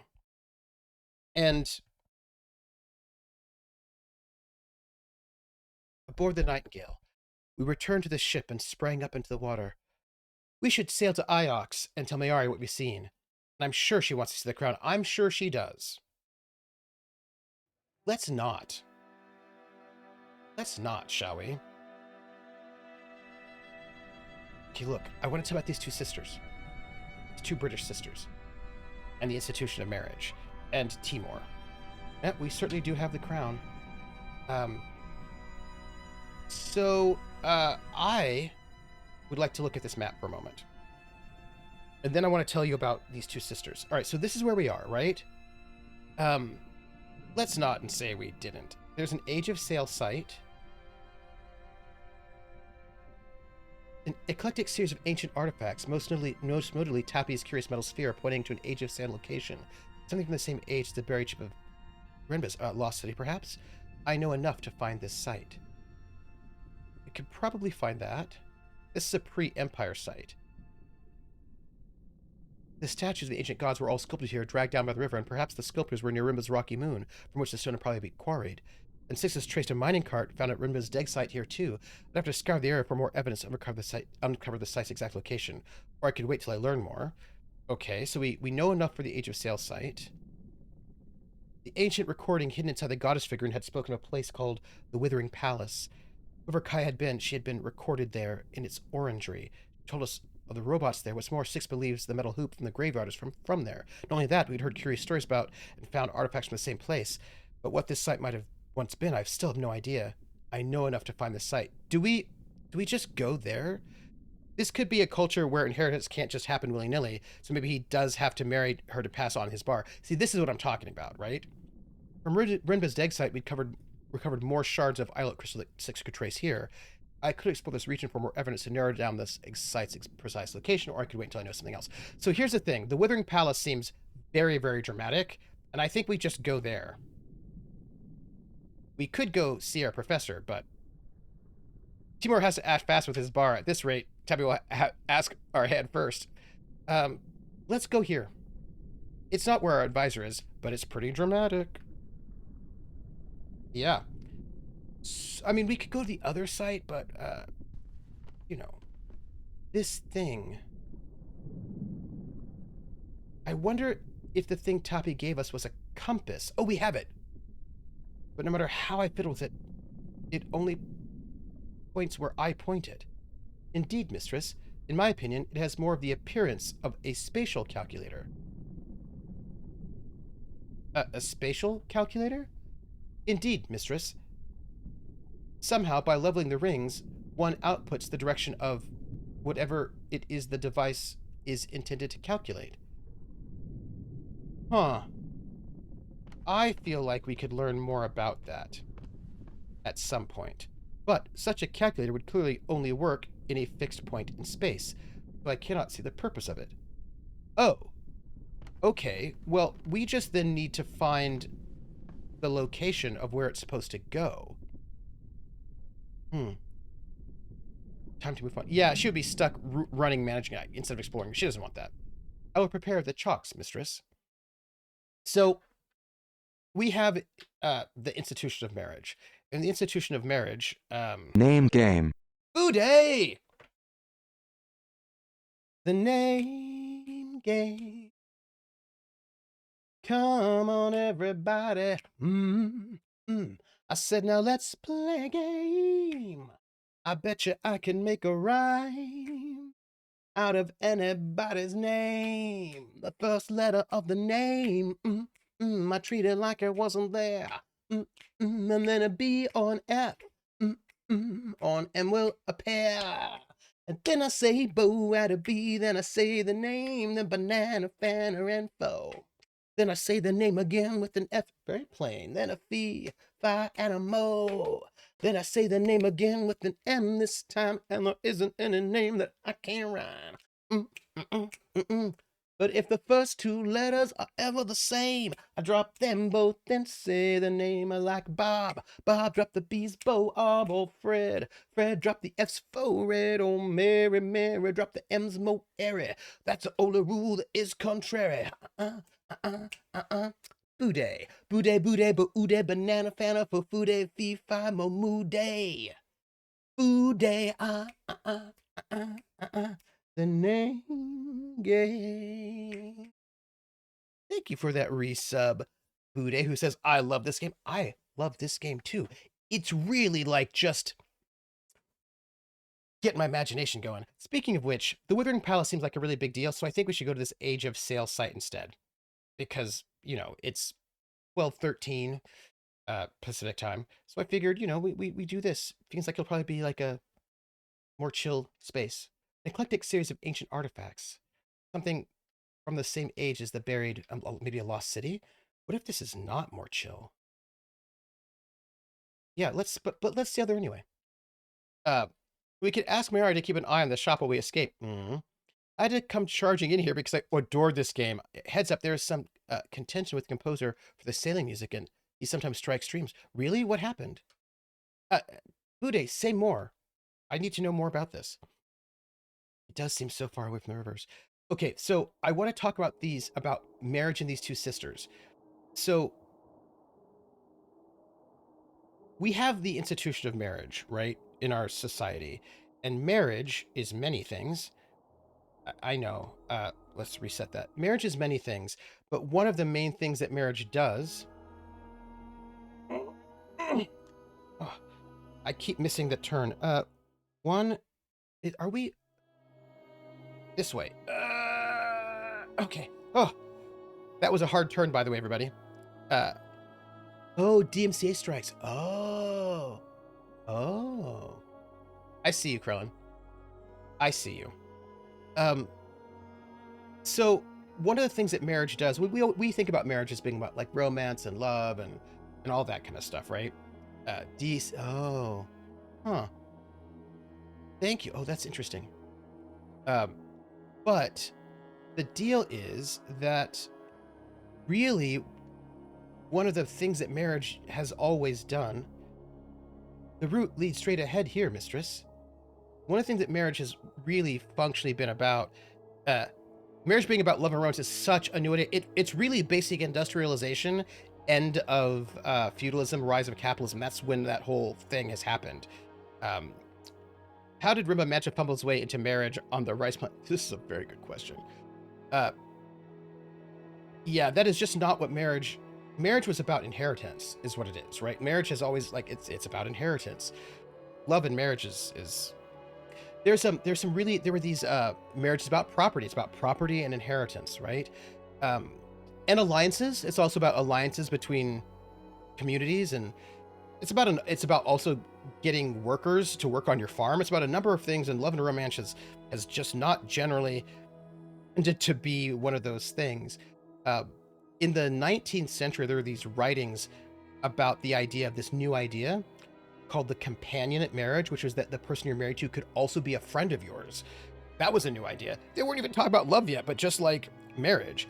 So anyway, even today, at this moment in time, we deal with marriage differently, right? So, for example, if you are married to someone and you own a house and the house is in your name and you die, then the person you're married to can have the house without having to pay huge amounts of inheritance tax, or like gift tax or these kinds of things. Like there are all these sort of like, I mean, that's one of the reasons why gay people fought for marriage so hard, is because there are all these rights that are connected to marriage, legal rights, economic rights, et cetera, et cetera, et cetera.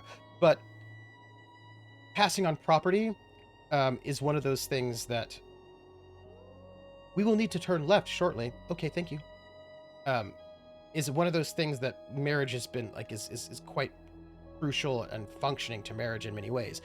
So, Artie says marriage has largely been about securing fortunes and the future of family in the past. Absolutely. So here's the thing that I wanted to bring up. Uh, look at that over there, by the way. What do we think that is? Let's see if we can. We go there. We cannot go there. Dang it. Dang it. Ude says, shout out to 16th century pirate queen Grianne, Grania, who loved without marriage, but did do a lot of murder over her lover being killed. Yeah, sometimes you gotta murder some people, you know? So, mistress, some distance away up ahead, on the left, a structure of some kind. Oh, okay. Thank you. Thank you, 6. I appreciate. Look, 6 is very helpful. You know what I mean? Like, it's true. Okay, so. Oh, hey, look, a ruin. We're in the Withering Ways. The structure has long since fallen apart, Miss Ridge. The rivers have washed this place clean. There's such a long storied history of pirate queens, and they're so cool. Okay, so we have this turn us left, mistress. Nobody was a mixed race romance? Oh, that's so cool. Bude, if you're in the Discord, will you put some links to your pirate queen? I want to read up on her because that's really exciting. And now I want to run a pirate game. There is a new river to the left. Okay, we will follow it. So, here's the thing. Mate Lodge. Oh, it was a pirate marriage. Ugh. But I calculate it might reach our destination. Perhaps we should explore? We should absolutely explore. Until we get into the rapids. Oh! So, okay, so. Here's the thing. We may take this for granted, right? But there is a thing that has happened, right? So, you know, before they were like, gay marriage was a thing. there was that interim period where you had civil unions. They would say, okay, well, gay people can have civil unions, they just can't have marriage, blah, blah, blah, blah, blah. So, Werewolf says, I can't say because I'm heading to work until midnight. Ooh, but while I'm on the train, hello. Hey, Werewolf, it's so good to see you.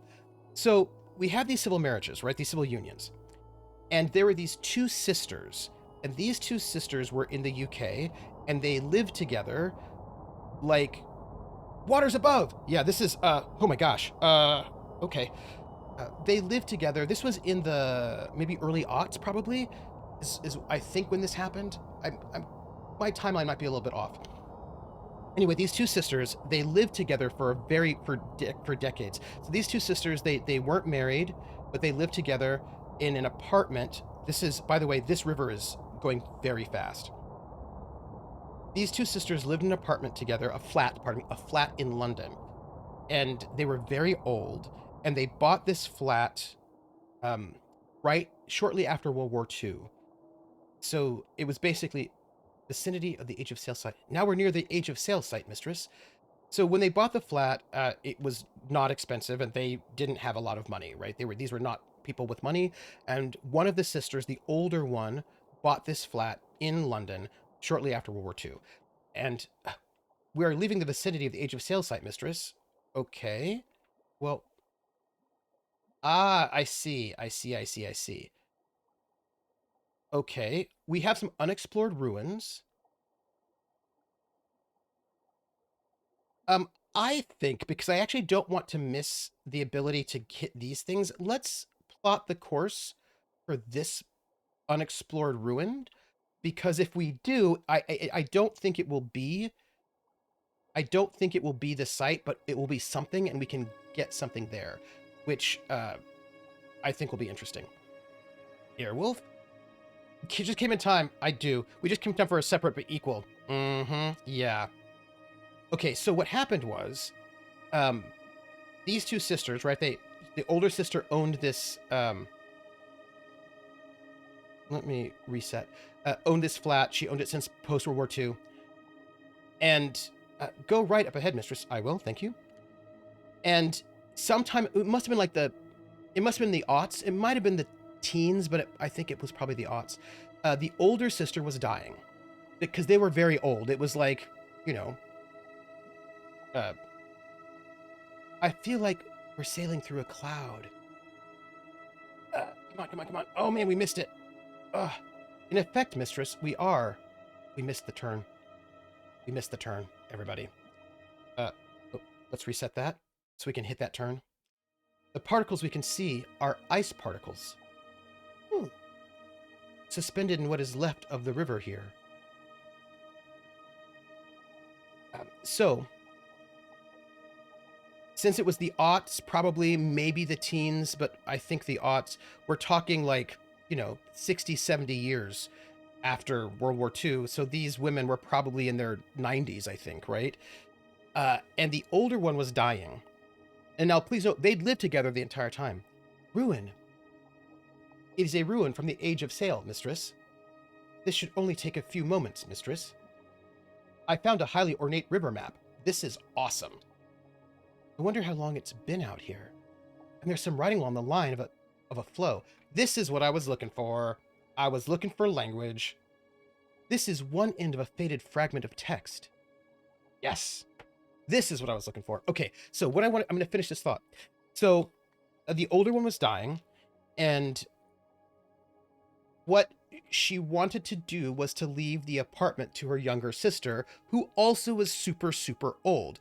Oh, this translation minigame is my favorite part. It's so good. Was also super, super old. Like, they're both on their way out, right?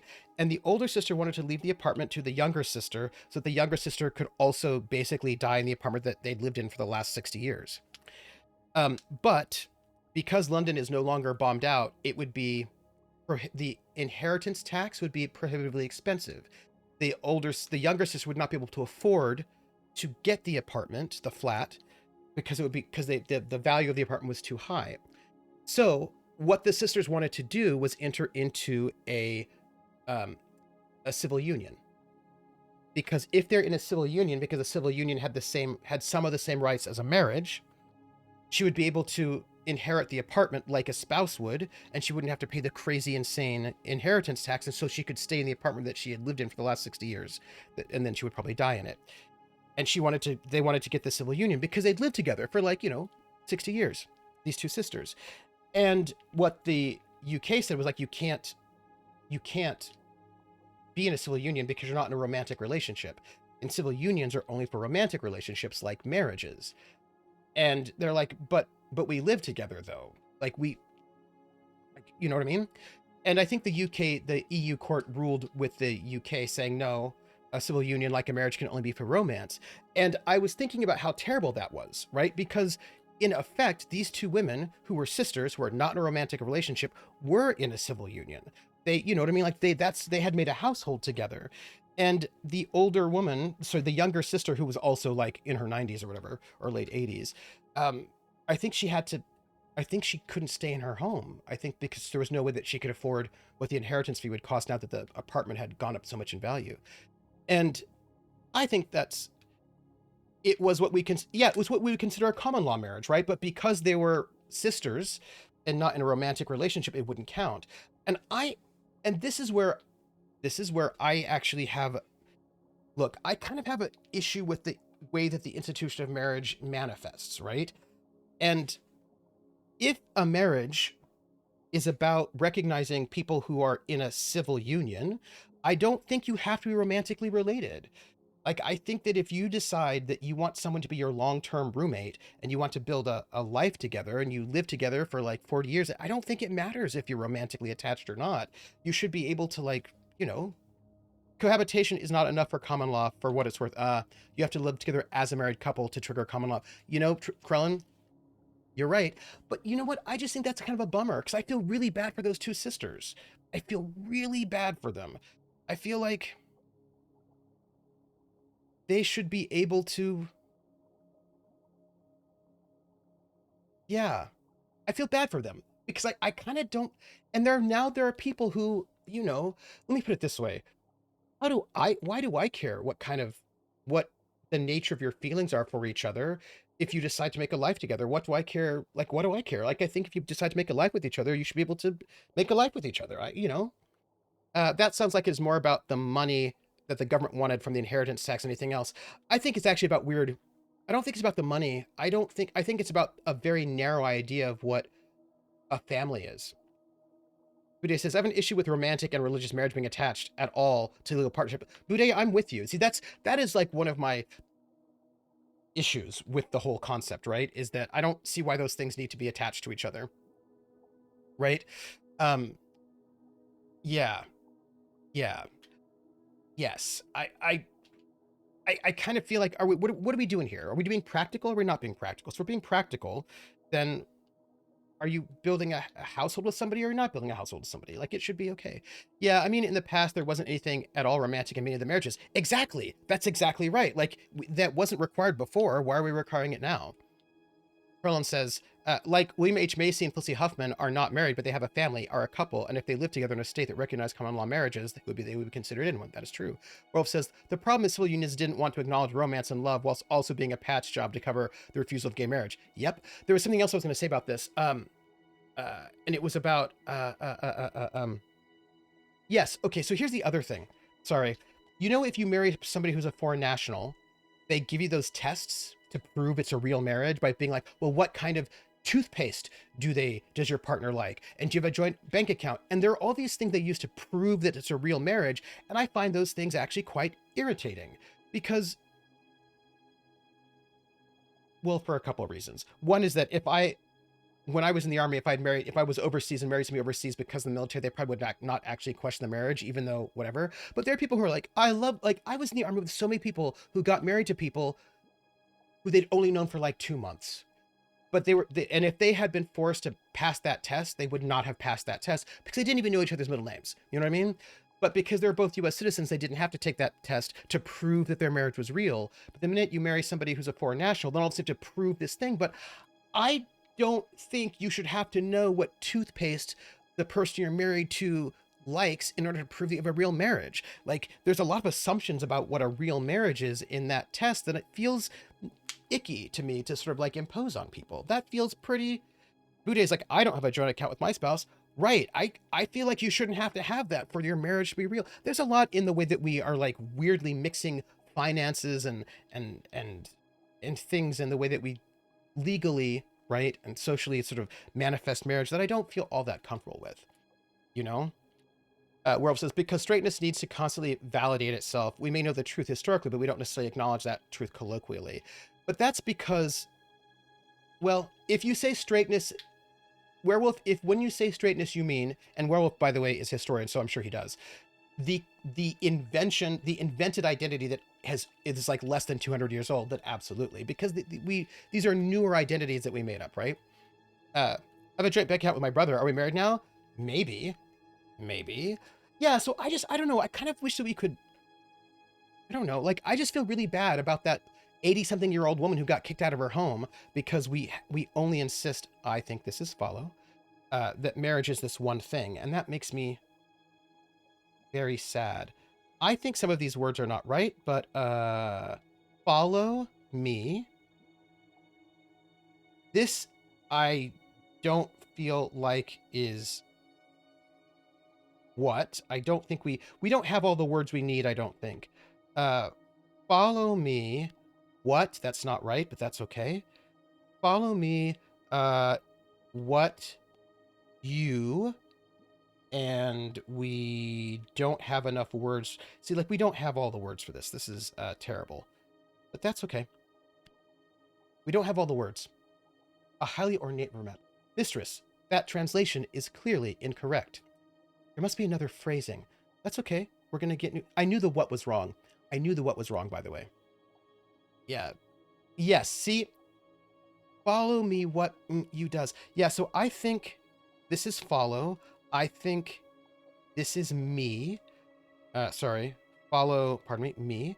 I think that this next word, which is not what, because I think it actually is the question mark, dot, comma, and I think that the S is I think those four are all part of one word. But I think it's like a question and like a movement, like follow me. I think it's like where. I think that word means where is what I think it is. Uh, do maybe the wandering affixed to what? Yeah, werewolf. I think this is true. Yes, yeah, we werewolf. We're on the same. I think this is where. I think that's what that word means, and I think we don't have the word where yet, which is why. Yes, this is what I'm thinking. This is what I'm thinking. Um, followed me because I'm lost. Ooh, it almost certainly is something like follow me wherever you may go. This is exactly all of us. We are learning this language. I want to say that I feel like we're learning this language. Oh, I also met straight marriages as there are often no romance. It was a pairing made in order to benefit families, not for the people involved. Absolutely. I love that we're really learning this language. So I think that's where, and I think follow me. Sorry, you follow me where you will. I believe you can be confident of your translation for follow. Yep. So we know this is. Oh, we're gonna say if because this is a question. So I'm not quite certain why that's if, but okay. If I think that's can. Follow me if you can. Had a recognizer in me, so happy. Look, I follow me if you can. We'll have to think about that. If movement. I look, I think this was made on the site we're after. It must be nearby. Speaking of which, there is we are here. This is the site we're looking for, but I don't want to go straight here. I want to go to this other site. I have learned from that last time. I've learned, by the way, from our last space, that these smaller spots are not the main site. They're not actually where we're trying to go. But if we get to where we're trying to go, it kind of locks us out from going to the side places. So I kind of just want to go to the side places first. This should make the site we're after easier to find. So this is, right, so which way do we go? I hate to say it, but I'm near the station and going to the subways have to skip. Oh, goodbye, werewolf. Werewolf, was so good to see you. I believe there's a very gentle force here. So just enough to sail. So in the future, we want to try to hit those outer places that we know are not the main site first. It may lead somewhere, it may not, so that we can get all of our transcriptions. I want to get as many words as we can. This is my goal. Werewolf, have a good time. Are you, Werewolf? Werewolf. We need to have dinner. We just need to go grab like a Zoom dinner and chat about life. That's all I'm gonna say. That's it. The Saracen goes undercover. Yes. Yes. Also, our route goes left shortly, mistress. Thank you. I just want to let you all know something. Work is emailing me. I know I'm on sabbatical, but they're like, we need these things. And I was like, yes, yes, I know. I will do this. I will give you things even though I'm on sabbatical. It's fine. Fine. Fine. I'm going to tell you all that I am happy to be on sabbatical because I kind of have missed you all. Trooper, if it helps, the new game plus for this has an option to keep your translations for the next run. Oh, does it really? Ooh. Giving them things and an invoice. Oh, I wish. Hey, drummer boy. I just want you to know that I was thinking about you recently. Just because I like you, and I like your music, and I was thinking about a comment you made.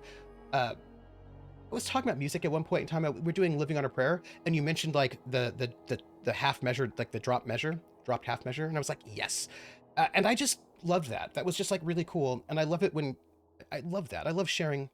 This is an area of minor flow, mistress. I noticed. Interesting. And I just love it. You know what I mean? Like it just made me happy to remember it. That's all. That's all I wanted to say. The sparkles appear to be settled by our passing. Okay, just a little. We are sweeping them away as we sail. I wonder what this is. What it would be like to live out here, right? Ruin. I would guess it dates from the age of sail, mistress. I will investigate, mistress. Oh, thank you. I've had a week, so that actually means a lot. Oh, a golden telescope. I wonder how long it's been here. An heirloom, maybe. It has that look to it. Something that was old even when it was used. The maker didn't include an inscription on the casing. It comes from the same site as the map and the battered cup, I think. We've got a lot of leads on the Age of Sail site now. This should make things easier to find. Yes, I imagine that's the case. In brief, what we learned about the setting thus far. Okay, this is actually a really good question, Bude. Drummer Boy, but I want to finish this thought to Drummer Boy. Drummer Boy, I want to say that I really, really appreciate every time I work because I had to make a new set of credits. Like I had to just re-edit the credits for the gamblers, and I'll have to do that again about halfway through the show, about maybe 2/3 of the way through. There's an unexplored river to the left, which I believe will also lead to our target. Anyhow, I just went and redid the credits, and I'll be redoing them again. I might have to redo them again because I need to get together the art brief so I can get new art made, and then I'll have to redo the credits. All this stuff is happening, but in the process, I didn't think the ship could move through flows this week. But in the process, I was just listening to the theme that you gifted, but it seems like whoever built the Nightingale knew what they were doing. And I was just listening to it, and I was like, this is such. I really love what you did. Who did build the ship, mistress? We're gonna have to organize this way, I think. Oh, we're in a slightly weird spot. We'll get there. I have no idea who built her. We just need to like get back into the flow. We just need to get in. Oh, there we go. I suppose she must have been Elborathian. There we go. We're in the flow now. And anyway, what I was saying is I was just listening to it, and I wanted to say that I really, really loved the we are sailing normally once more. We are. I really loved the timbres that you got out of that piece. we're back within our search zone, Mistress. Thank you. You have some really lovely sounds that you built for that piece, and it's not just the sounds that you built. It was the you developed them really nicely. Because I was just listening to it again, you know. What do you mean we're no longer in our search zone? I think we. Where are we? Oh, you're right. We're out, but that's good. We're gonna make our way back in. It's all right. It's all right. Um, you have these really nice sounds that you develop, and then you you morph them really nicely, and like the way that you very subtly change these sounds. Very well done. Wong told me of something in the Chronicles of Mazwai. Let's go this way. It was an old poem about sailing the fiery path. By the way, this sailing's a little bit tricky. I wonder if this is what it meant. This spray in the water. Maybe. Oh, if that's the case, that sort of implies that fire is also water in this culture. It is certainly not fiery, mistress. Well, okay, we need to go north, and we are not in the range for that. That's okay. We will find this place. We will find this place. We were trapped by the conversation. It is true. But yeah, anyway, drummer boy, I just wanted to let you know. Yeah, we have to loop around into the left, right? This is what we need to do. Go this way. So yeah, I just wanted to say that I really appreciate it. It feels good to be back on a real river again. Let's get ourselves flowing. Ooh, there we go. Ooh, Oh, we are leaving the vicinity of the Age of Sail site, mistress, are we? I don't think we are. We are. Okay, that's fine. We are actually. We need to get back in. This will be a little bit tricky, but that's okay. That's okay. We will get there.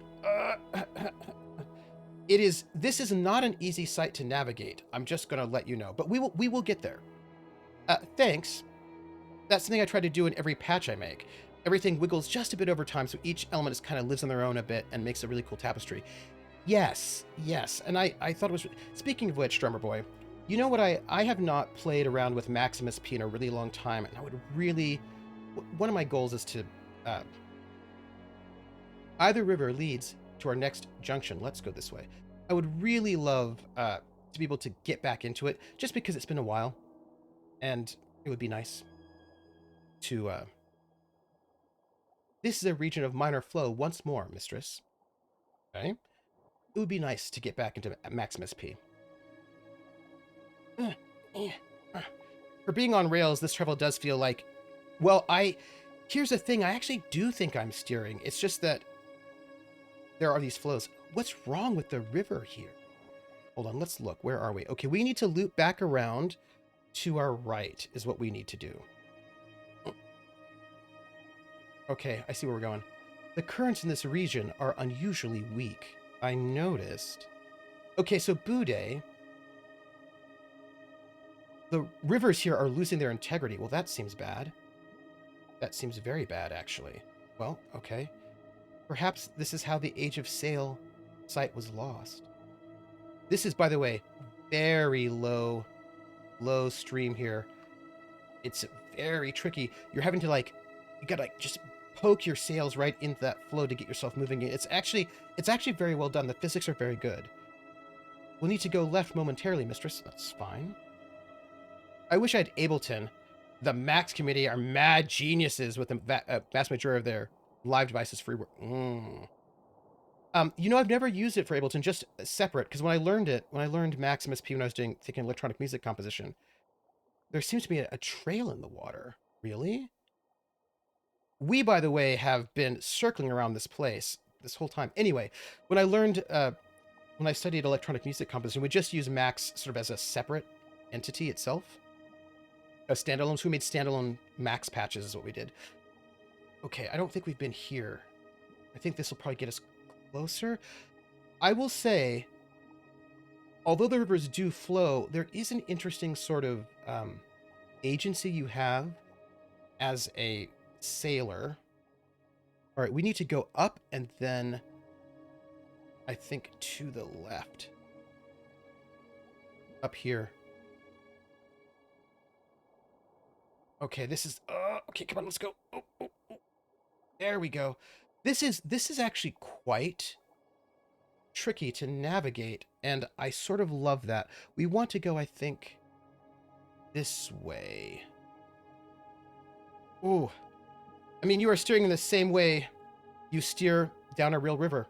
Which way, Six? I think we need to go this way. Yeah, not gonna listen to Six. I'm gonna listen to my own heart. I do not know, mistress. Yeah, I know you don't know. It's obvious.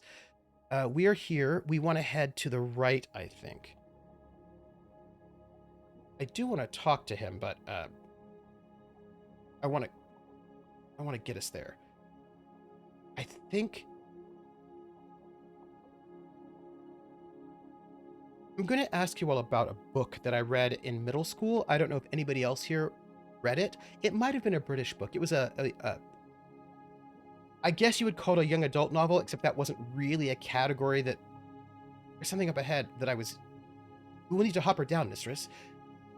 I believe I can see a viable surface. That was not a category that was really in use when I was a kid. I've never messed with MSP. It was too daunting. Oh, drummer boy, you've got to. It's amazing. You've got to. You would love it. You should, if you can. The spatial calculator Tappy gave me was fashioned here, I think. Oh, this is good. This is good. This is good. You could only go where the rivers goes, but shifting within the flow matters a lot. A single rocky peak was topped by a gleaming ruin.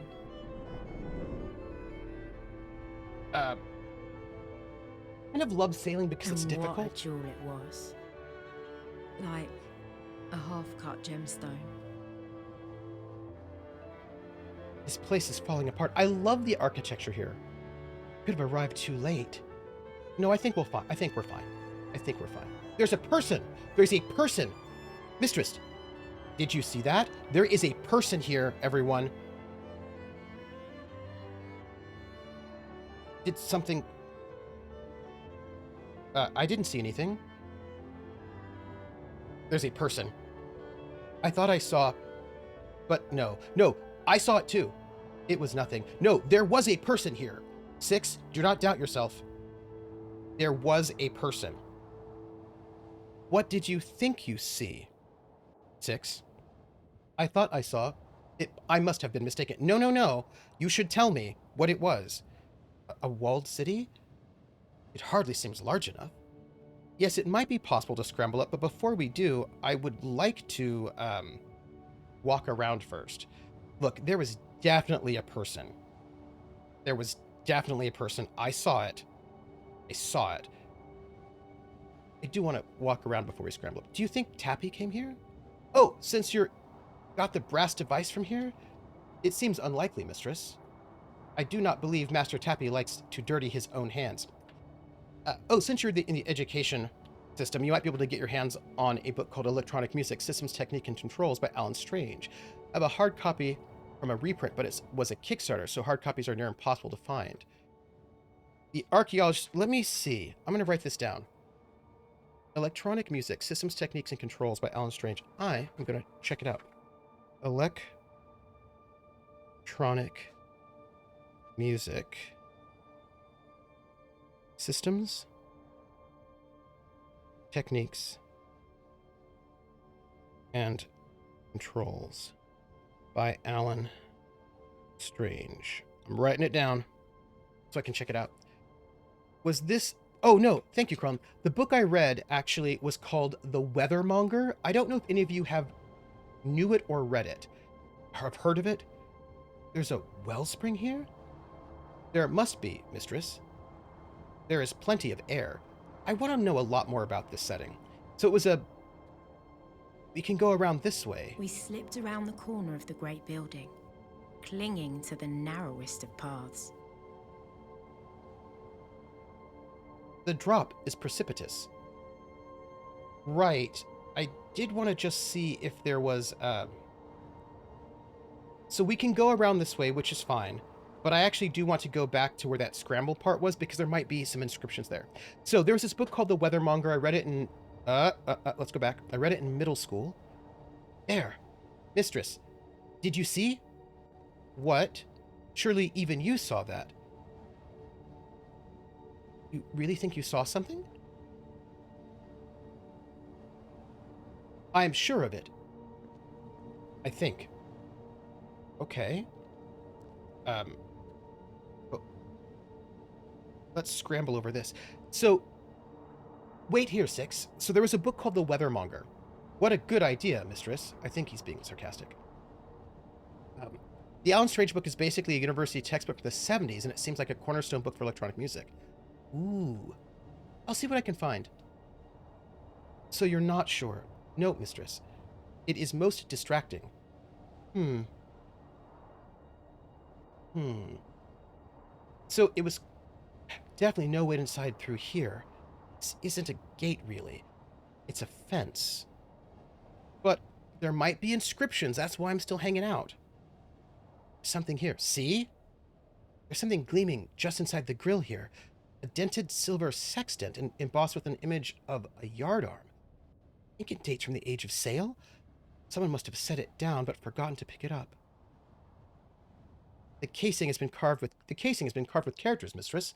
See, this is why the Weathermonger by Peter Diskin, published in 1968. Thank you. So it was I don't know if any of you have read it, but I read it in middle school, and I'm bringing it up because it is relevant to this game. So it's a sort of a post-apocalyptic game where these kids, basically, like, I suppose, middle age or high school age kids, um, there's some kind of apocalypse, and I think they survived by sailing in a boat. And there was like driving a Rolls Royce Silver Ghost around, which from like 1920s, which was pretty cool. Um, and I remember being a kid, and I was like, if there was some kind of apocalypse, could I sail a boat around the world? No, I couldn't. I should probably learn that skill. And I also want a Rolls Royce for a ghost to drive around, and that seems cool. And it was it's just sort of like stuck with me, this book. And so whenever I think about sailing, I think about this book where these young people sailed around after a post-apocalypse in a boat. And I still don't have sailing skills, but I really feel like I should have them. Anyway, if I don't know if any of you, it seems like maybe nobody's read it. This is a silver sextant. So this could be sail.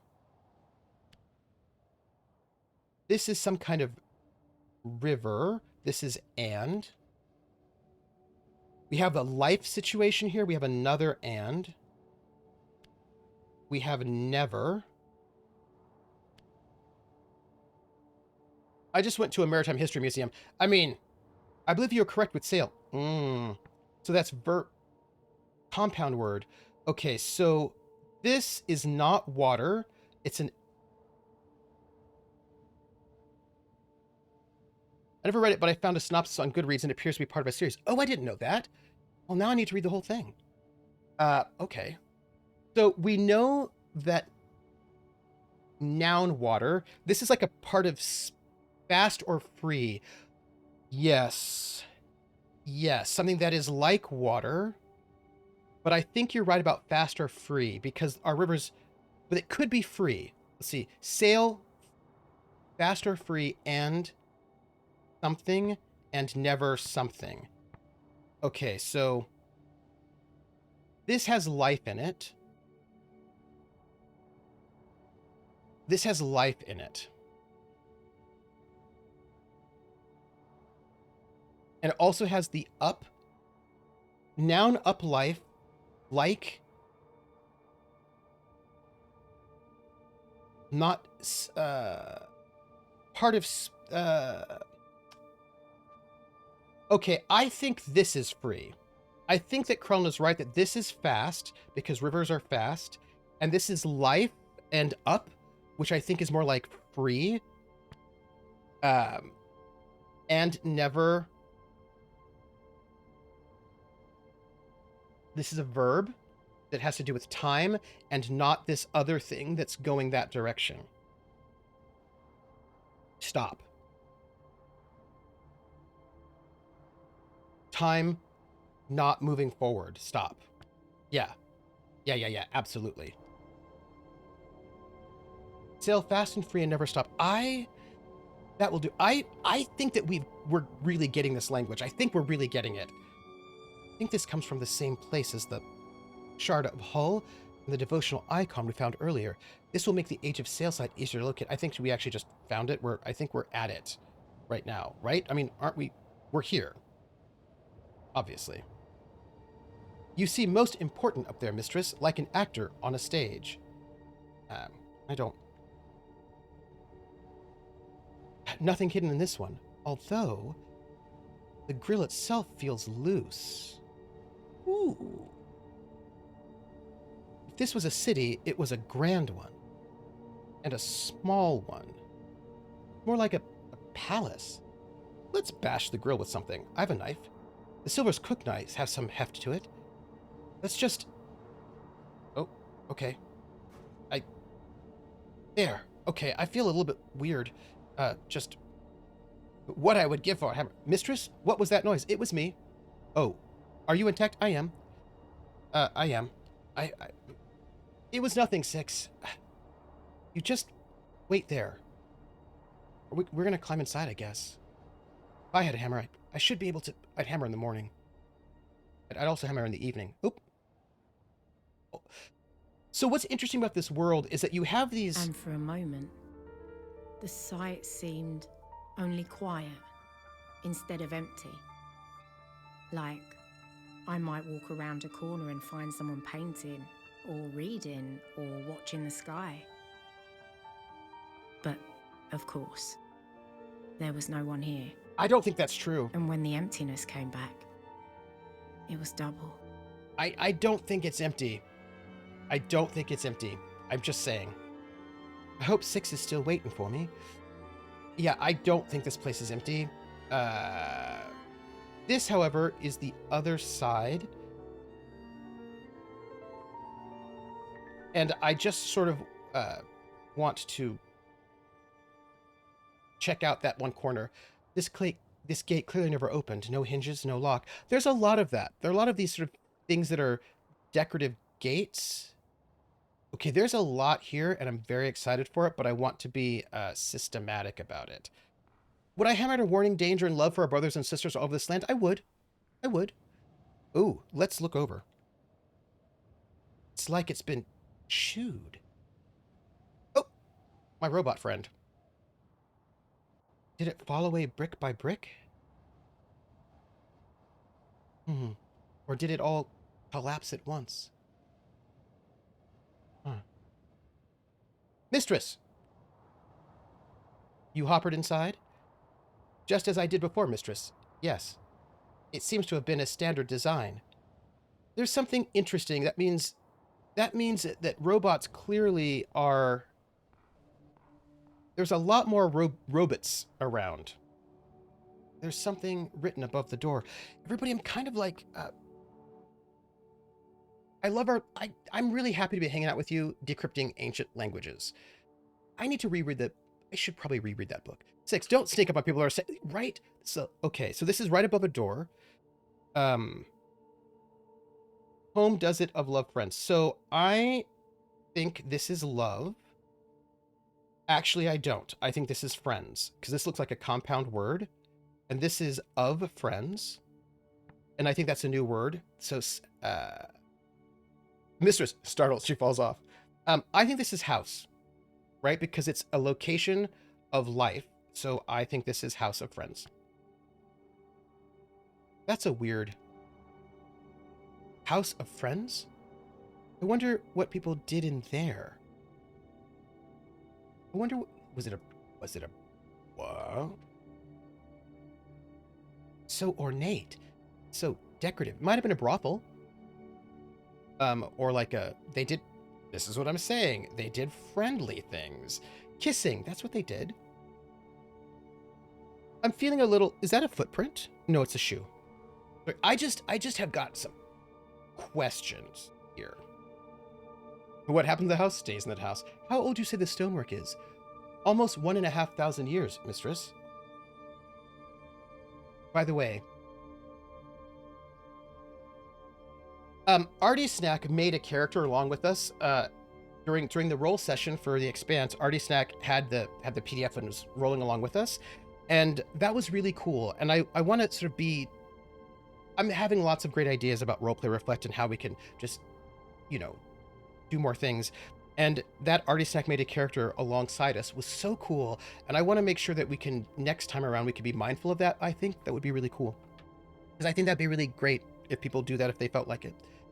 It's too small to be a city despite what we've seen. What if it was just a large marketplace? Out here? Away from everywhere else? Aggressive handholding. Any port or storm when you live in the age of sail? Yes. Also, by the way, just a side note to think about.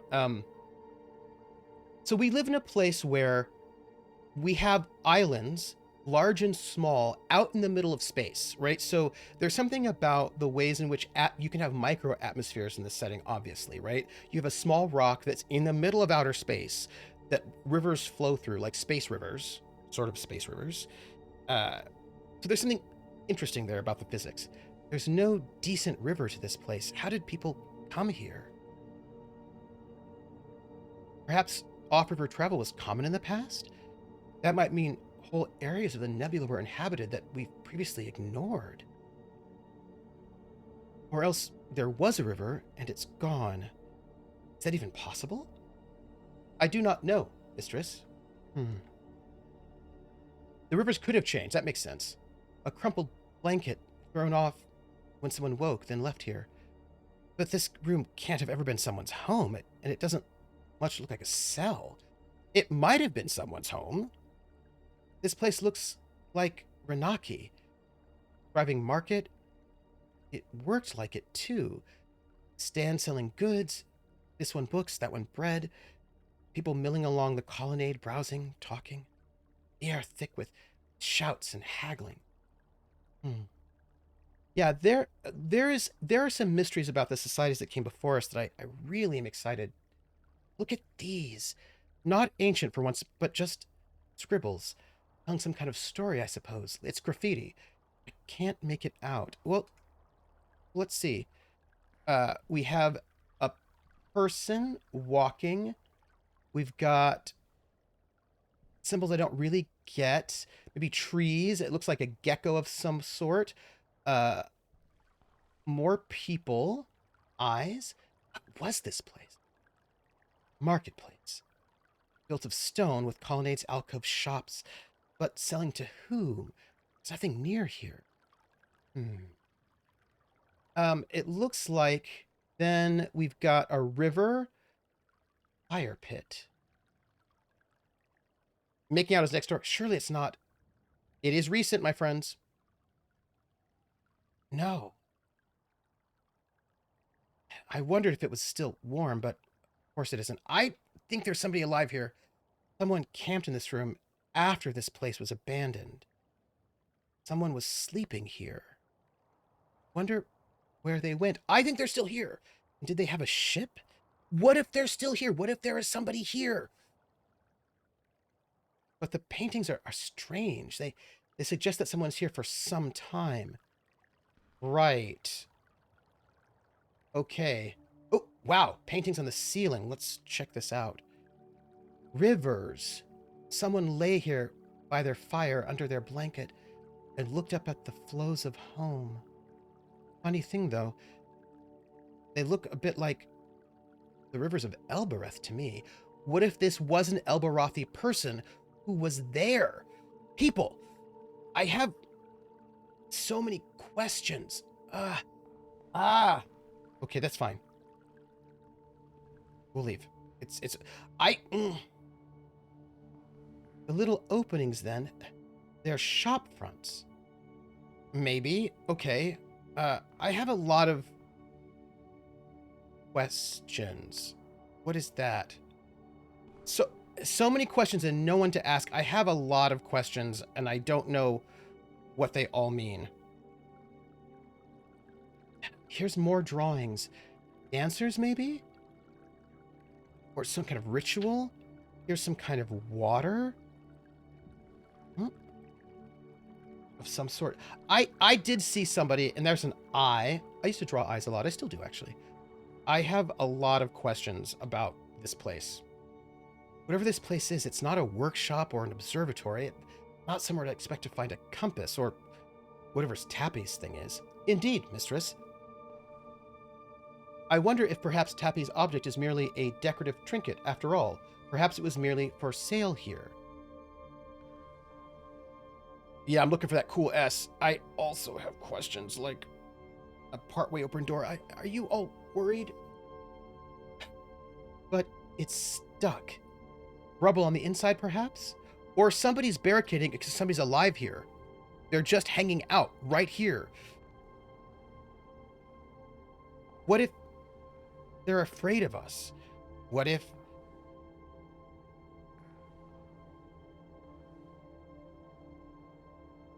they're drawn in charcoal, I think. Should rub right off. Looks like a family. I wonder if these were drawn by a child. What if somebody was... okay, what if they do steal my ship? What if it's a trap? Trap. Are you enjoying yourself up there, mistress? Something odd about this junket. It reminds me of the things that Aurora used to build in the orphanage. Forts and mattress beds. She'd hide under a cloth or something. Then jump out when one of the ladies went past with a tray. Aurora hated the orphanage even more than me, I think. We're learning about our characters and their friends. And I've got this feeling, or over 1,000 years old, this fruit. So how does that work? I don't know about you all. Got feelings, worries. The tarp! The work of a child, most likely. That one looks like a robot with a flat head. Flat head. Flat head, I crush your head. I crush your head. Flat head, I crush your head. I can see you. Any of you watch Kids in the Hall? A ship ham may have marooned the house of friends. Perhaps they were stuck here for weeks before they got rescued. Based on the drawings, the poor fellow wasn't literate. Is this Flathead? Is this Sork? I have questions. So I like to be what's the word? I like to be methodical. And I think we should probably hit the stairs because then we come back down and hit the rest of the space. That's my thought on this. But I really do think this person's here. Stay here. Fabulous advice, mistress. I hope our robot's okay. I hope our robot wasn't tortured. Let's look at the marks in the woodwork first. This one is a phrase run together. Okay, so we have got a noun, many stars. Okay, we have our is, something is of. I think this is probably not correct, but that's okay. That's all right. We have our we, and we have what we think could be source. This is not completely right, but so my translation source has to be wrong. Oh, okay. This is good. This is probably a garden, is what I think. I think that's supposed to be garden. Let's try something. Let's say this is nebula, because this is like all stars. So let's say this is nebula. Nebula is of person multiple you of us. It's so our nebula is our garden. I think that's garden. Does nebula is our garden make sense? I think that's garden and plant. I think we can fix some things before we leave, actually. Is the door open? Locked. Okay, so this is what we're gonna do, y'all. We're gonna go back down. Did you find anything, mistress? I assume not. Why do you want to be a hater? Friend? Friendo? Hey, pal. Knock knock, who's there? So I'm going to stand right here so that we know. Well, it doesn't actually look like this is hugely extensive. So we might be able to do a little bit of a look-see. Oh, there's an open door. So since there's an open door, we're going to pause. Six is an all-time hater. Everybody's told me I need to listen to Taylor Swift's new album, so I'm going to make sure I do that. Oh, it's quite a view from here. You can see forever. All the way to the nebula's end. There, mistress! I am not imagining things. What? Six? Six! What's the matter with it this time? The hopper wasn't part of the fuselage of that robot. I'd leave it behind.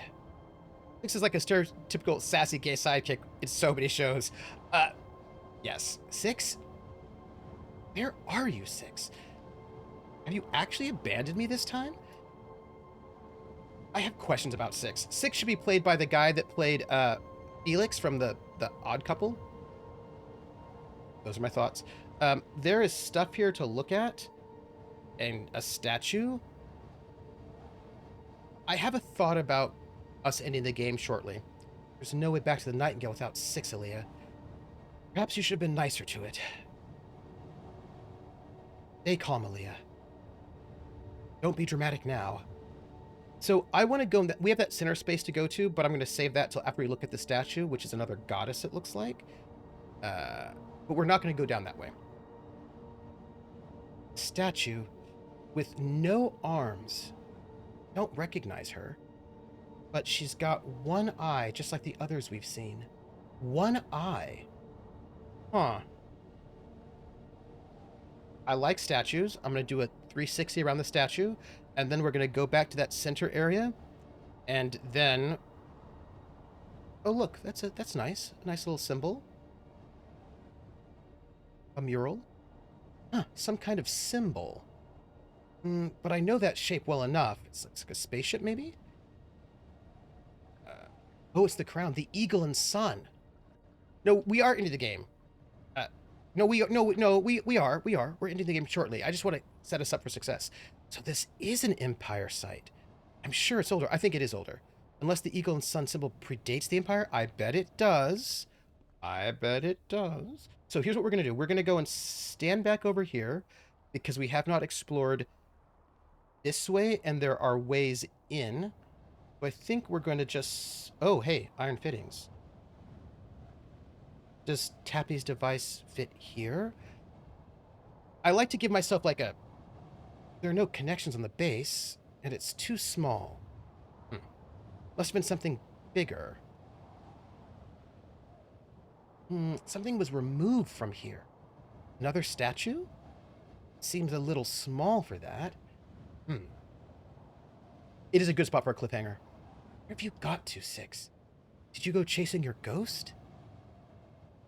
This feels perfect, right? If we put ourselves right... I'm going to have ourselves stand right here, because that looks to me like the next place, if we're being deliberate, that we should go. So we're going to stop here, except... Find out next week. We are going to go into our inscriptions, because we have solved some things now. And we can do this at the moment. We're going to do a couple of things, and then we're going to go. Pilgrims follow this book. Pilgrims follow this book. Yes, maybe the eagle and the sun symbol is the name of the tribe. I assume the tribe because it became part of the Empire royalty. Yes, but also you know how like larger empires will sometimes co-opt other things? Okay, silver model. Follow holy light. Look, we're in it. Follow the holy light. The is implied. Note that articles can be implied in this language. Solved. All. Just updated. Okay, so I actually think... I think that this thing here... So I think if we think that's garden, Yeah, no, I'm feeling good about this, but I think that we have some other symbols that have the little plant thing, and if we can just find them, they were from earlier, I think. Let's go back because I'm pretty sure that we can update some of our translations. Um,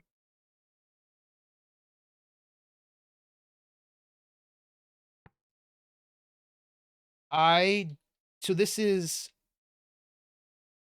I think that's a lot. There are a lot of languages where that word is implied. Yeah, Empress. I think this. Well, we know that she buried the robots, right? So this is like location no movement. So let's go back to buried here because I think this is probably buried, right? Sort of like a location strong, like rock, no movement. So I think that she buried the robots. Let's do our update. All pilgrims together. Uh, I think that is together. I think so.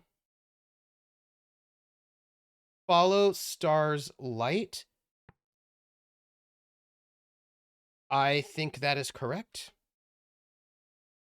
I fear the stranger. I also think I'm feeling pretty good about that. Water goddess blesses fire.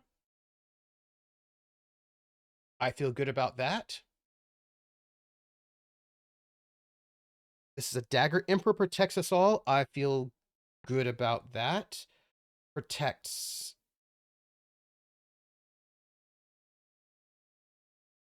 I that's I think so. Water joins us. Verb joins.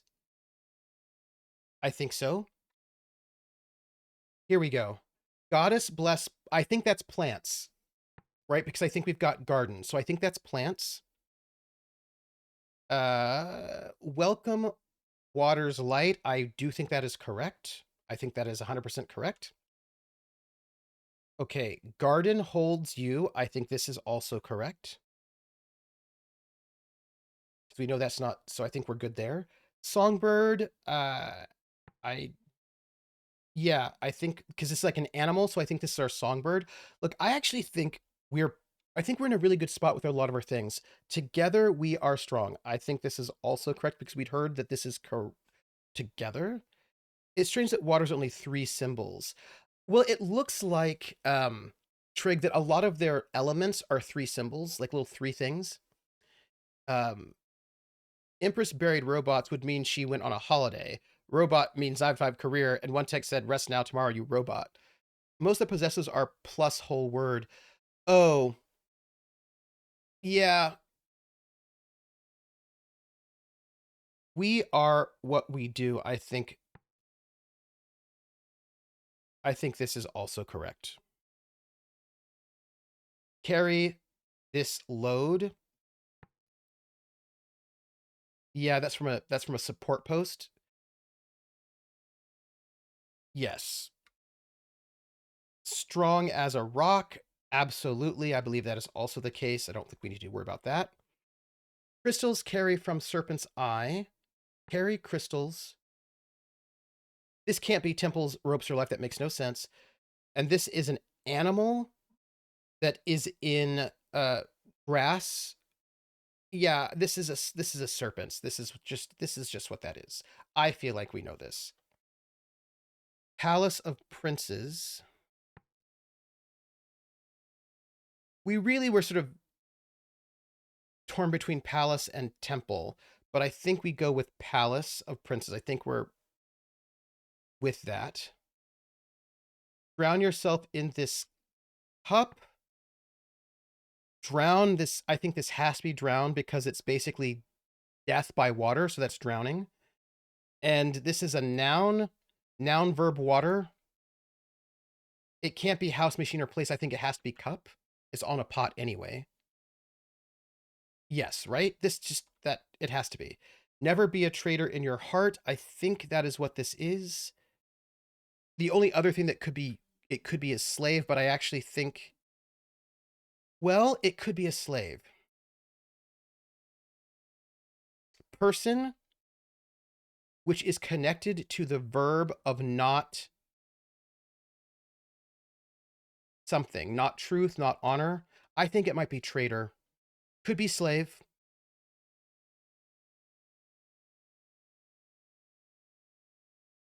We'll stick with traitor for the moment. We'll stick with traitor for the moment. I will never leave. Unfortunately, I just remember this game too well to speculate without bias. That's fair, Bude. I think that's leave. We'll get there. Story will be told. This is from a pen. This is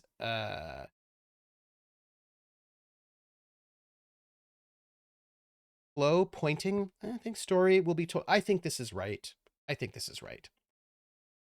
Found a fragment. Book of Words of Love. I think we're right about this. Especially if we had the told, right? These. Yeah. X by X. I think we're good there. I think we're right. Find the path of fire path. Again, that is really weird. Noun, movement, closing. It's either a line or a path.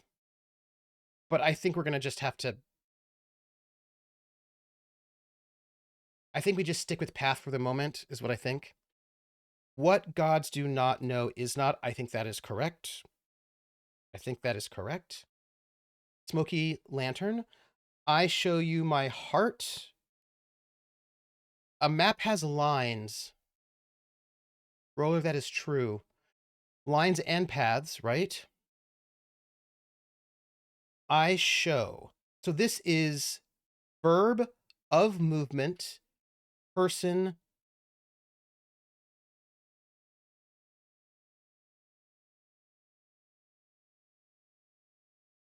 Give. Give.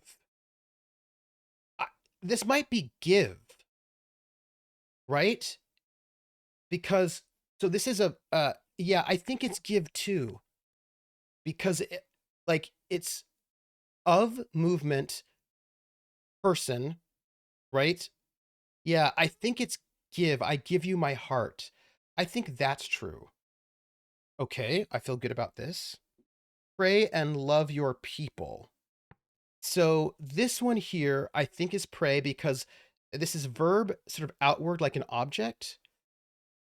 And we have the goddess symbol. So I think that's pray and love. And I think this must be people. I think that's correct. This is a chart we gave to Tappy. Find path of fire's path. We did look at that already.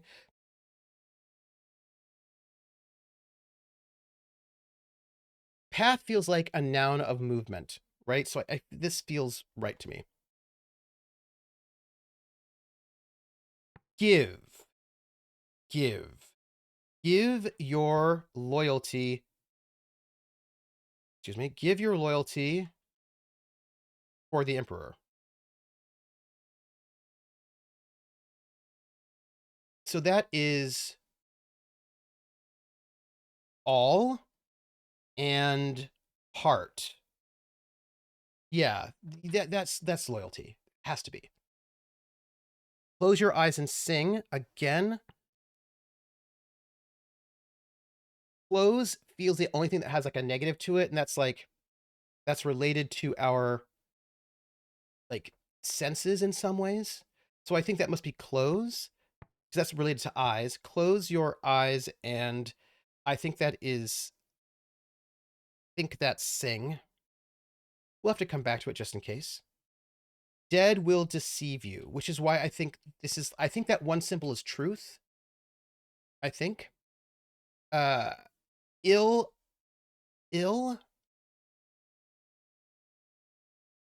I think it's dead.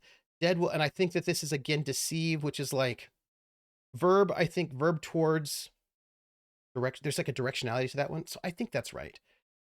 Or at least it's right enough for now. Emperor sees through every falsehood. Again, I really feel like that one symbol is truth. And this is Emperor sees through.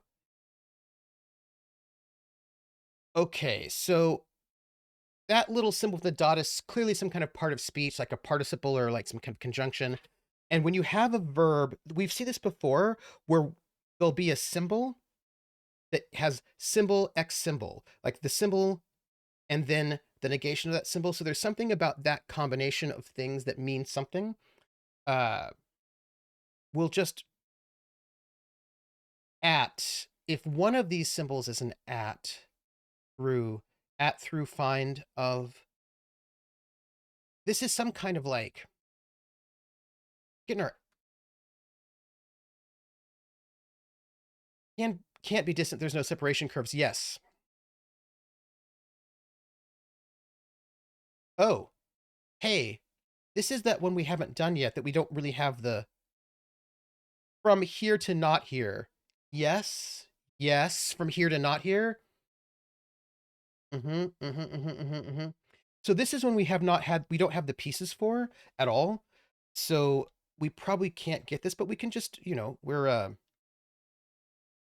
don't have the words for this is basic. We don't have enough, but this one, yeah, that we don't have. I just don't think we have the words for it yet. We don't have enough, but we're not there yet. We don't have what we need, but we do have some stuff. We have like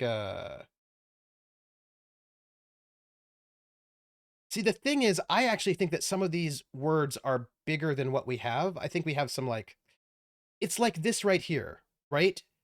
There is a comma there, which means this is not actually, like, I don't think we have all of the words. Sometimes just taking guesses helps narrow things down. Yeah. But I think we're missing, I think there's a word that's related to strong that we don't have. You know what I mean? Like, I think that's part of our situation here. And this, like, I think that these are some mega compound words that we don't have. Like, I think palace people is a compound word that means like nobles or a servant or something like that. And I think that we just don't have all of the words we need yet. Like, we clearly don't. We clearly need more words that we don't have. That's okay. Like, I just feel like we are missing some things yet because I don't think I think that's a compound word again. I think that we've got some compound words we don't actually have all the pieces for. That's okay. Point your prow for home. I think this is correct.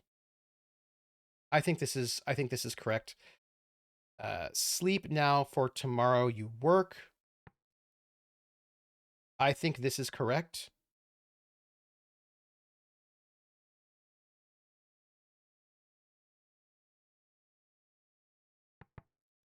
Do you think this is machine? No, because there's movement. That feels like work. Yeah, yeah, yeah. Rest here and be safe. I think that is true. I think that's correct.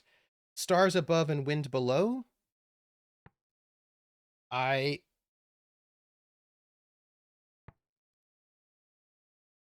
think that's also true. I am still, I sail dead river of sleep. I think this is true. Yeah, I think this is, I think we probably just need a couple more words, but I think we're doing, oh, this is another one we don't have anything on yet. Okay, we've crossed off a lot. We are, so this is we, so a gravestone. We remember, we just don't have enough words. We remember something are. We remember, yeah, we don't have enough words for this. We remember something, but we are missing words. We need to find more words. We need to go to the Withering Palace. Sleep in peace forever, my friend. I think that this is completely correct. I feel good about it. Oh, yeah, I think that there are, okay, there are things we don't know yet. So like this is, for example, if this is Empress on this gravestone, but of Empress, this might be some kind of compound word. This palace, right? We have a forever in here. Uh Not dies. Yeah, I don't think we have all of the things we need. In, fine. This plant thing. This looks like uh as oh yeah, maybe as empresses, something something forever in. Sometimes it's not about the correct answer as much as finding the incorrect answers. Unstable Deus, that is true. So I'm seeing something like as empresses, something, there's some kind of life symbol forever, like they live forever in something palace. Maybe that's like the oh, you know what this is? You know what this is? I know what this is. This is Withering Palace. That is the Withering Palace because you've got um plant related to death, right? That is the Withering Palace. That's the Withering Palace because it's anti-life. Yeah, yeah, yeah, yeah. So that's the empresses, I would say like live empresses, something empresses live forever in the Withering Palace. So there is something connected to empresses that we don't fully know yet, but that's what this means. That is a relationship to the Withering Palace. We know it. Empress's words, maybe. Yeah, yeah. Oh, yes, the Empress's words live in the Withering Palace. We need to go to the Withering Palace. We remember everything.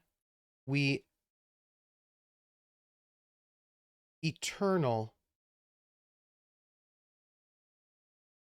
Oh, Krellin, that's an interesting question. That's an interesting question. It's anti-life. Is anti-life eternal? Plants anti-life. Hmm. Um, we remember everything. I think that must be lose nothing, we know all. I think that's what that is. Follow me if you can. Follow me, Clint. Yeah, that has to be if. It has to be. Nothing else really makes any sense. Sail fast and free and never stop. I think we're correct there. I feel good about where we're at. House of Friends, I think that also makes sense. And by friends, I think we mean, I think of it, I think it is of like growing dying. Of like growing dying? Yes. That upward scroll seems more like it means death or passing rather than life. Oh no, no, the X squiggle.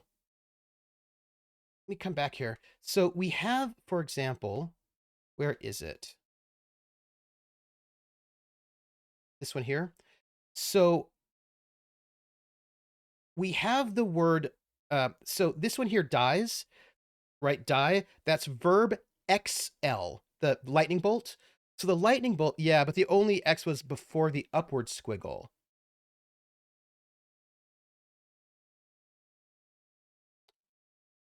Flat X. Do we have more than one kind of X is a good question, actually. Twisty X is to join. Flat X is negation.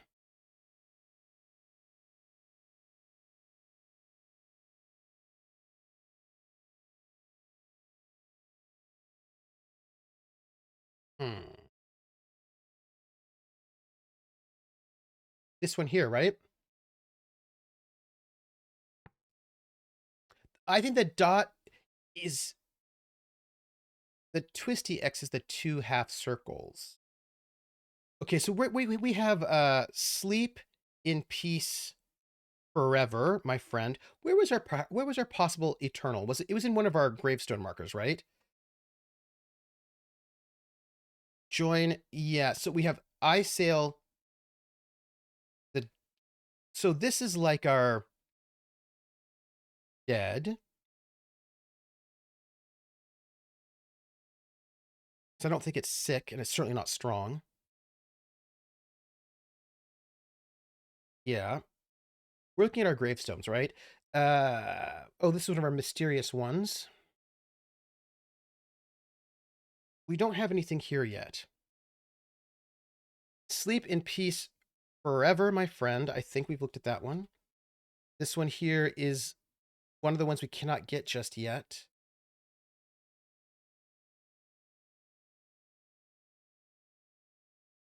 Well, we're going to have to figure it out, but we have done some good stuff, actually. They say that they're unsolvable. This was the one. Which one here? Not this one here? No, not Nebula as our garden. Not that one. Not that one. Was it was it this one? Was this the one we were talking about? I think it might have been, right? Yeah. So this one we think, right? Empresses. Something here. Yeah, this is the Withering Eternal. This is Palace. This is Forever. And then we have In. I think this is definitely In. So we have Empresses. This, by the way, I'm pretty sure is Live. I'm surprised we don't actually have a sign for it. But Empresses, something of Empresses, something as Empresses. Oh, thank you. Thank you, Roller. Thank you. As Empresses, something. We do know that there is a Withering Palace. It's one of the places we need to hit on our map. Uh, we've seen people, the Empresses didn't want to go there, so I think it's Withering. So as Empresses, something live forever in maybe voice, perhaps. That could be voice or speak words. Like that could be a voice or song because it's like a noun, verb, that symbol that gives oh no, no worries. So it could be like as Empress's voice or song, something like that, live forever in the Withering Palace. I think that's what we're looking at. That's what I think. So we're leaving, but this here, right there, the Withering Palace is right there. We're gonna do that next week. We're gonna do that next week. There's a lot there in that Withering Palace. We have to go there. With this, yeah, we're gonna have to go there. We know enough to find it, and we're gonna have to go there after we finish the Dome Market. But that is gonna be for you know, another moment because now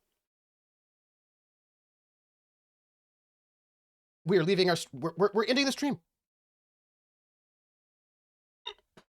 because I'm gonna go fencing. Thank you so much. What a good session today. We got some inscriptions. I was worried we weren't going to get some. We learned more about the cultures around us. We learned more about our friends. I have questions. I have questions. I have worries. I think we need to go to the Withering Palace after we finish this domed market. The Withering Palace is waiting for us, and I think it's going to be important. So I think we have to go there. And I understand that the people in the game keep telling us we have to go speak to our advisor. I think we wait just a little bit longer. I think we go to the Withering Palace first. Thanks for the stream and have fun fencing. I'm already looking forward to the next session of this game. Me too. Okay, so you just reminded me that I've got to tell you where to find me next. So everybody, hey, I'm Trooper SJP, and this is the Academic Foxhole, and we have been playing Heaven's Gate. Heaven's Vault. I don't think I said that in the very beginning, but where can you find me next? First of all, I just want to say thank you all for being here. Hey, guess what? I have got the divination decks are in my envelopes. I am going to put the little mailing stickers on them, and then I'm going to mail them off on Monday. I'm going to wait before I mail them off because, well, one, I have to because Monday, but also like before I print off the mailing labels, which come in groups of 6, there might more orders might come in over the weekend, so I'm going to wait until Monday, well, Sunday night, and then I'm going to mail those off on Monday. Boop boop boop boop boop. Very exciting. I'm excited about that, and for a really cool divination deck, which I'm oh I can't tell you because that's a surprise. I'll tell you later. When it's revealed, I will tell you. But it's cool. Anyhow, let's see. Where can you find me next? So of course the big obvious thing is tomorrow at 8 p.m. Eastern on my channel, Laugh Love Lindy's channel, Wandering DM's channel, and High Shelf Collective channel, co-streaming, all 4 of us co-streaming for Roleplay Reflect Season 1 in Space, Cycle 1, The Expanse. We made our characters last week, and this week is the first of our 2-shot. And we're going to go and do our 2-shot starting tomorrow. And remember, each GM has to fulfill a challenge, and that challenge is minimum we have to do space travel and space combat. And then we have to do at least one of the general challenges: social, combat, exploration, investigation. And we're going to find out what our GM Lindy does for us. And we have got such a cool crew. I'm so excited. Nuggetosaurus is our guest player for that cycle. And we start our 2-shot tomorrow. The character creation stream was a lot of fun. It was really fun. And I'm so excited for this 2-shot. Well, you do have an investigator. So yeah, I mean, we do. I think it'll be Artie, you are correct. We do have investigator, so we will be investigating. I think that'll be really fun. Laser to the heart, shot to the heart, and you're to blame, baby. You give belters a bad name. I'm excited to also look 2-shot, and then we have a whole session week to talk about what happened and like how did that like I have you ever been so excited and anticipating something that you just can't stand it? So like I'm living in the moment, like I'm excited to be there in the moment, but I'm also excited to not only talk about in the reflect session, which will be right in 2 weeks, not just how did our archetypes play out? Try to do these archetypes in the system. How did the challenges go? What did we think about it? But then what I think is going to be really cool is that it's going to build upon itself, right? So that after we do this, then Wandering DM will GM us through Rogue Trader, and we will then then we'll do the character creation to do the 2-shot, and then we'll do the reflect. And when we do the reflection, we'll be like, oh, we can compare it to the expanse, and then we'll do Traveller with I'm pretty sure I've convinced David to do vector-based combat, space combat, and then we'll do Tachyon Squadron, and then we'll get their big wrap up at the end. We can really think about like how did each of these games do space combat, do space travel? Because so here's the thing, right? So I'm playing the security. What does that mean? Well, I don't know. We have to figure out what it means in each game. Um, in each game, it'll probably be different, right? With maybe there's like an official security position. I'll be Tasha Yar in Rogue Trader. I don't know. But in Tachyon Squadron, everybody's a space fighter pilot. So what does it mean to be security? Maybe that means that you're like a protective fighter. Well, I'll be gymming, so I don't need to know about it. But like, you know what I mean? Like, how does each of these ideas manifest? Like, if you have an archetype idea, how does that manifest in each setting system? What will that work like? Will they be different? Oh, Bude, Tachyon Squadron is so cool.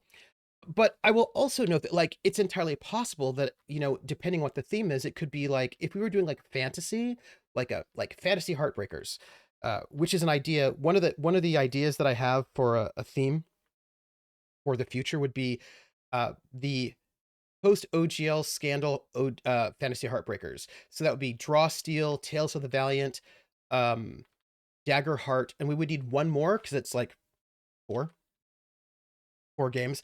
I don't maybe Pathfinder 2. I don't know if that would actually count, but like there's got to be a fourth that came out like in that big moment. Rogue Trader vessels have a position, the arch militant who is kind of head of security. Oh, good. Then I will be that. Nice. I'll be that person. Very good. Would Pathfinder second edition count in that vibe? Like the D&D moment? Anyhow, maybe it does.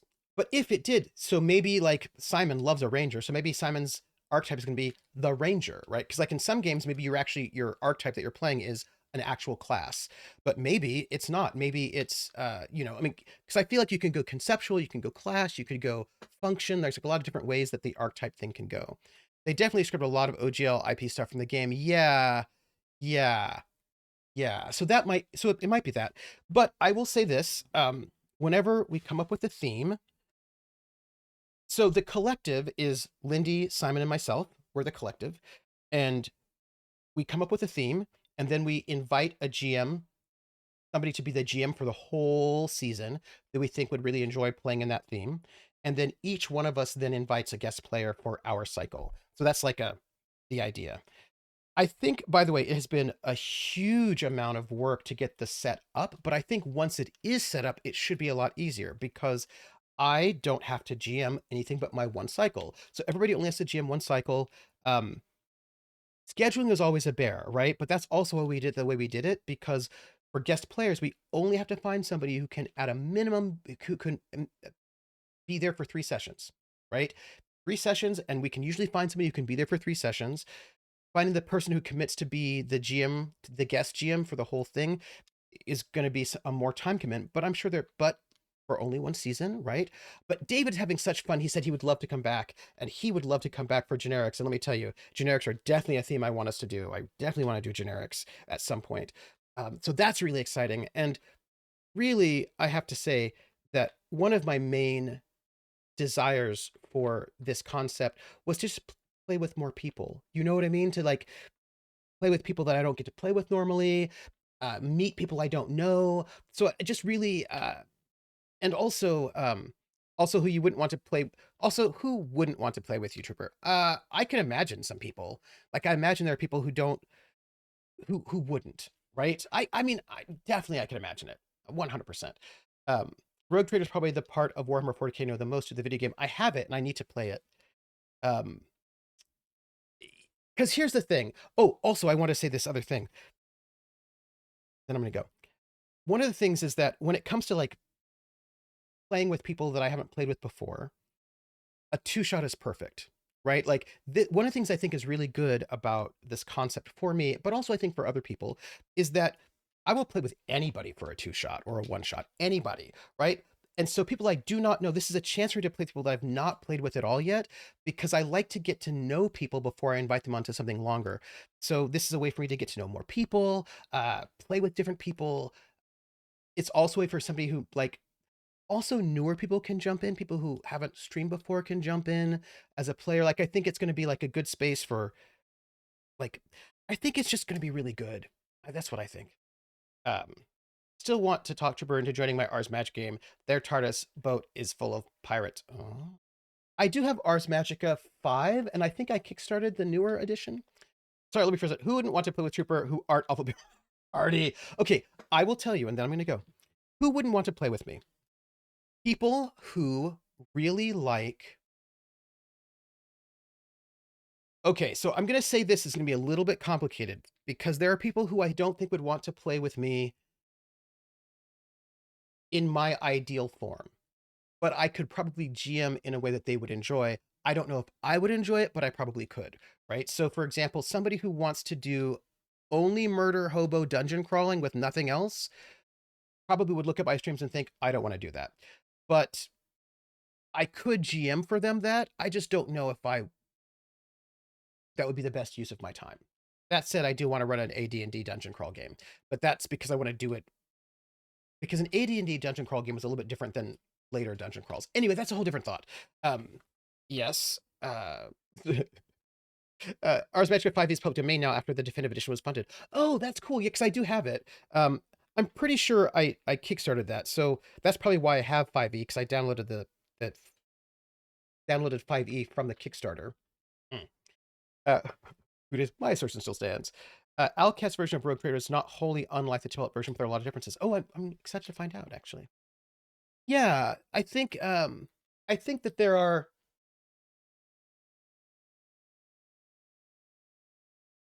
I think again, what's tricky is that there's my preferred way of jamming, but I also can GM in other styles, and I also often do GM in other styles, right?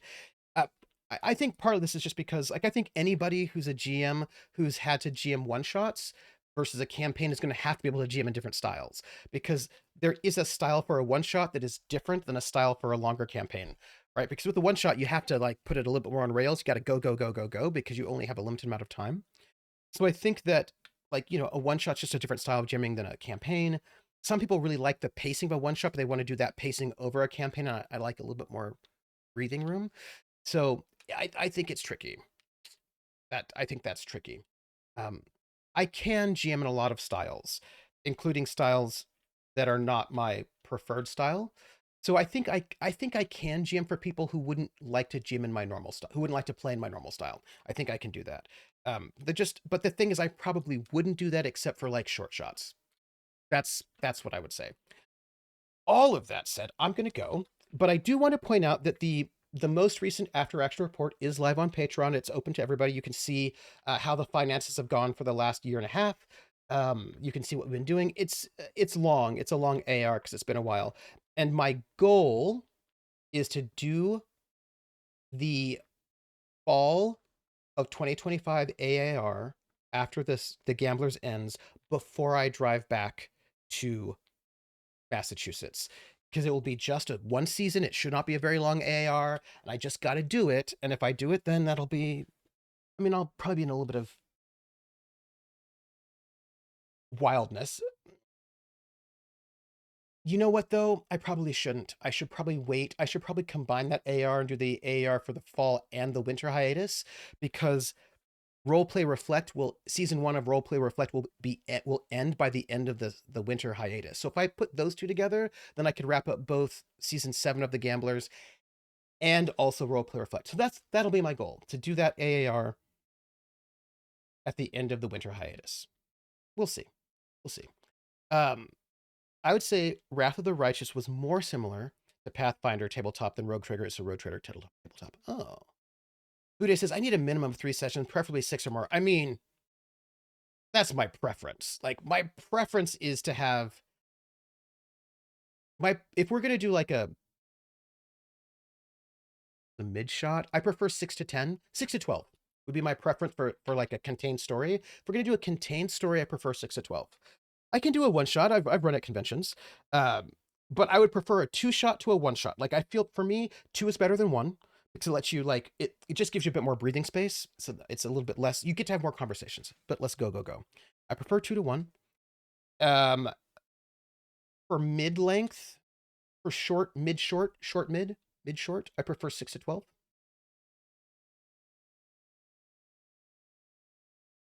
Yeah. Yeah. My preference is multiple years, so I'm not well suited to 1 shot. Unstable Deus, I'm also preferable to multiple years, but this is where you just have to like really like you just have to really change your mindset. Like, I have to put myself in a very different mindset when I'm doing a one shot versus something much longer. Like, the kind of character you make has to be bigger, bolder, more direct in terms of the concept of the character. Um, a bit more archetypal. Like, for a one shot, you want something a bit more archetypal. For a long shot, um, you can build in possibilities for change. Like, I love to build a character with a question like, will this character change? Will they overcome this? Will they become this kind of a person? How do we philosophically deal with this issue? And that is not a thing that's not a thing you can resolve in a one shot generally. So for a one shot, I tend to do like a Flash Gordon, or like somebody who's just a bit more archetypal, who doesn't really have a complex philosophical thing to work through. But it's a different. So basically, I cannot make the same kind of character, and I cannot gym the same kind of a way. I can do it. It's work though. It's work, but I can do it. All right, that's it. I gotta go. I'm going to leave. I'm going to go and eat a sandwich, and then I'm going to hit public transportation. I'm going to go fencing with a rapier and maybe even a main gauche. That'll be fine. A lot of times, a lot of themes I use aren't well suited to one shots. Use a lot of social and political influences on a large scale and developing over time, so I need time to show the progression. I'm 100% with you. 100%. Like, you actually sometimes need that unfolding. So it just has to be a very different kind of a game.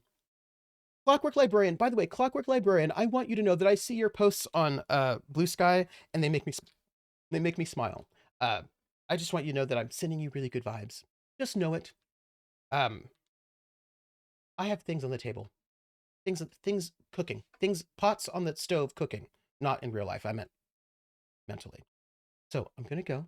I will see you all later. I'm gonna go fencing, and Clockwork Librarian. I just want you to know I've been thinking about you. I've been thinking about you quite a bit, and I want you to know that. Uh, that's all. That's all. Are we check to see if we're Discord friends? Anyhow, I'll catch you all later, everybody. I'm not going to raid because I'm going to go up and stab somebody with a sword. So, that said, uh, catch me Sunday night, that's tomorrow night at 8 p.m. for part two, the first session of our two-shot for Roleplay Reflect the Expanse. Then you can find me on Tuesday at 1 p.m. Eastern on Black Cat Gaming for a one-shot of the Spy game. They've got a new supplement out, so you can see um, new archetypes. You can then find me on Thursday. We're going to play this time on Thursday. We're not going to skip this session. Mutazione at 6 p.m. Eastern here on my channel. Friday, 7 p.m. Eastern here on this channel will be session 3 of The Gamblers, our Traveller RPG, where they're going to sort of go back to Thebes for the first time in a while. And then Saturday will be the next session of Heaven's Vault. So that's where you can find me. I will catch you all on the flip side. You're all amazing. Thank you for being here, and thank you for. I'm feeling very feeling a little mushy, and just really grateful. I'm feeling very grateful for everybody here. Thank you, everybody. Catch you all later. Bye.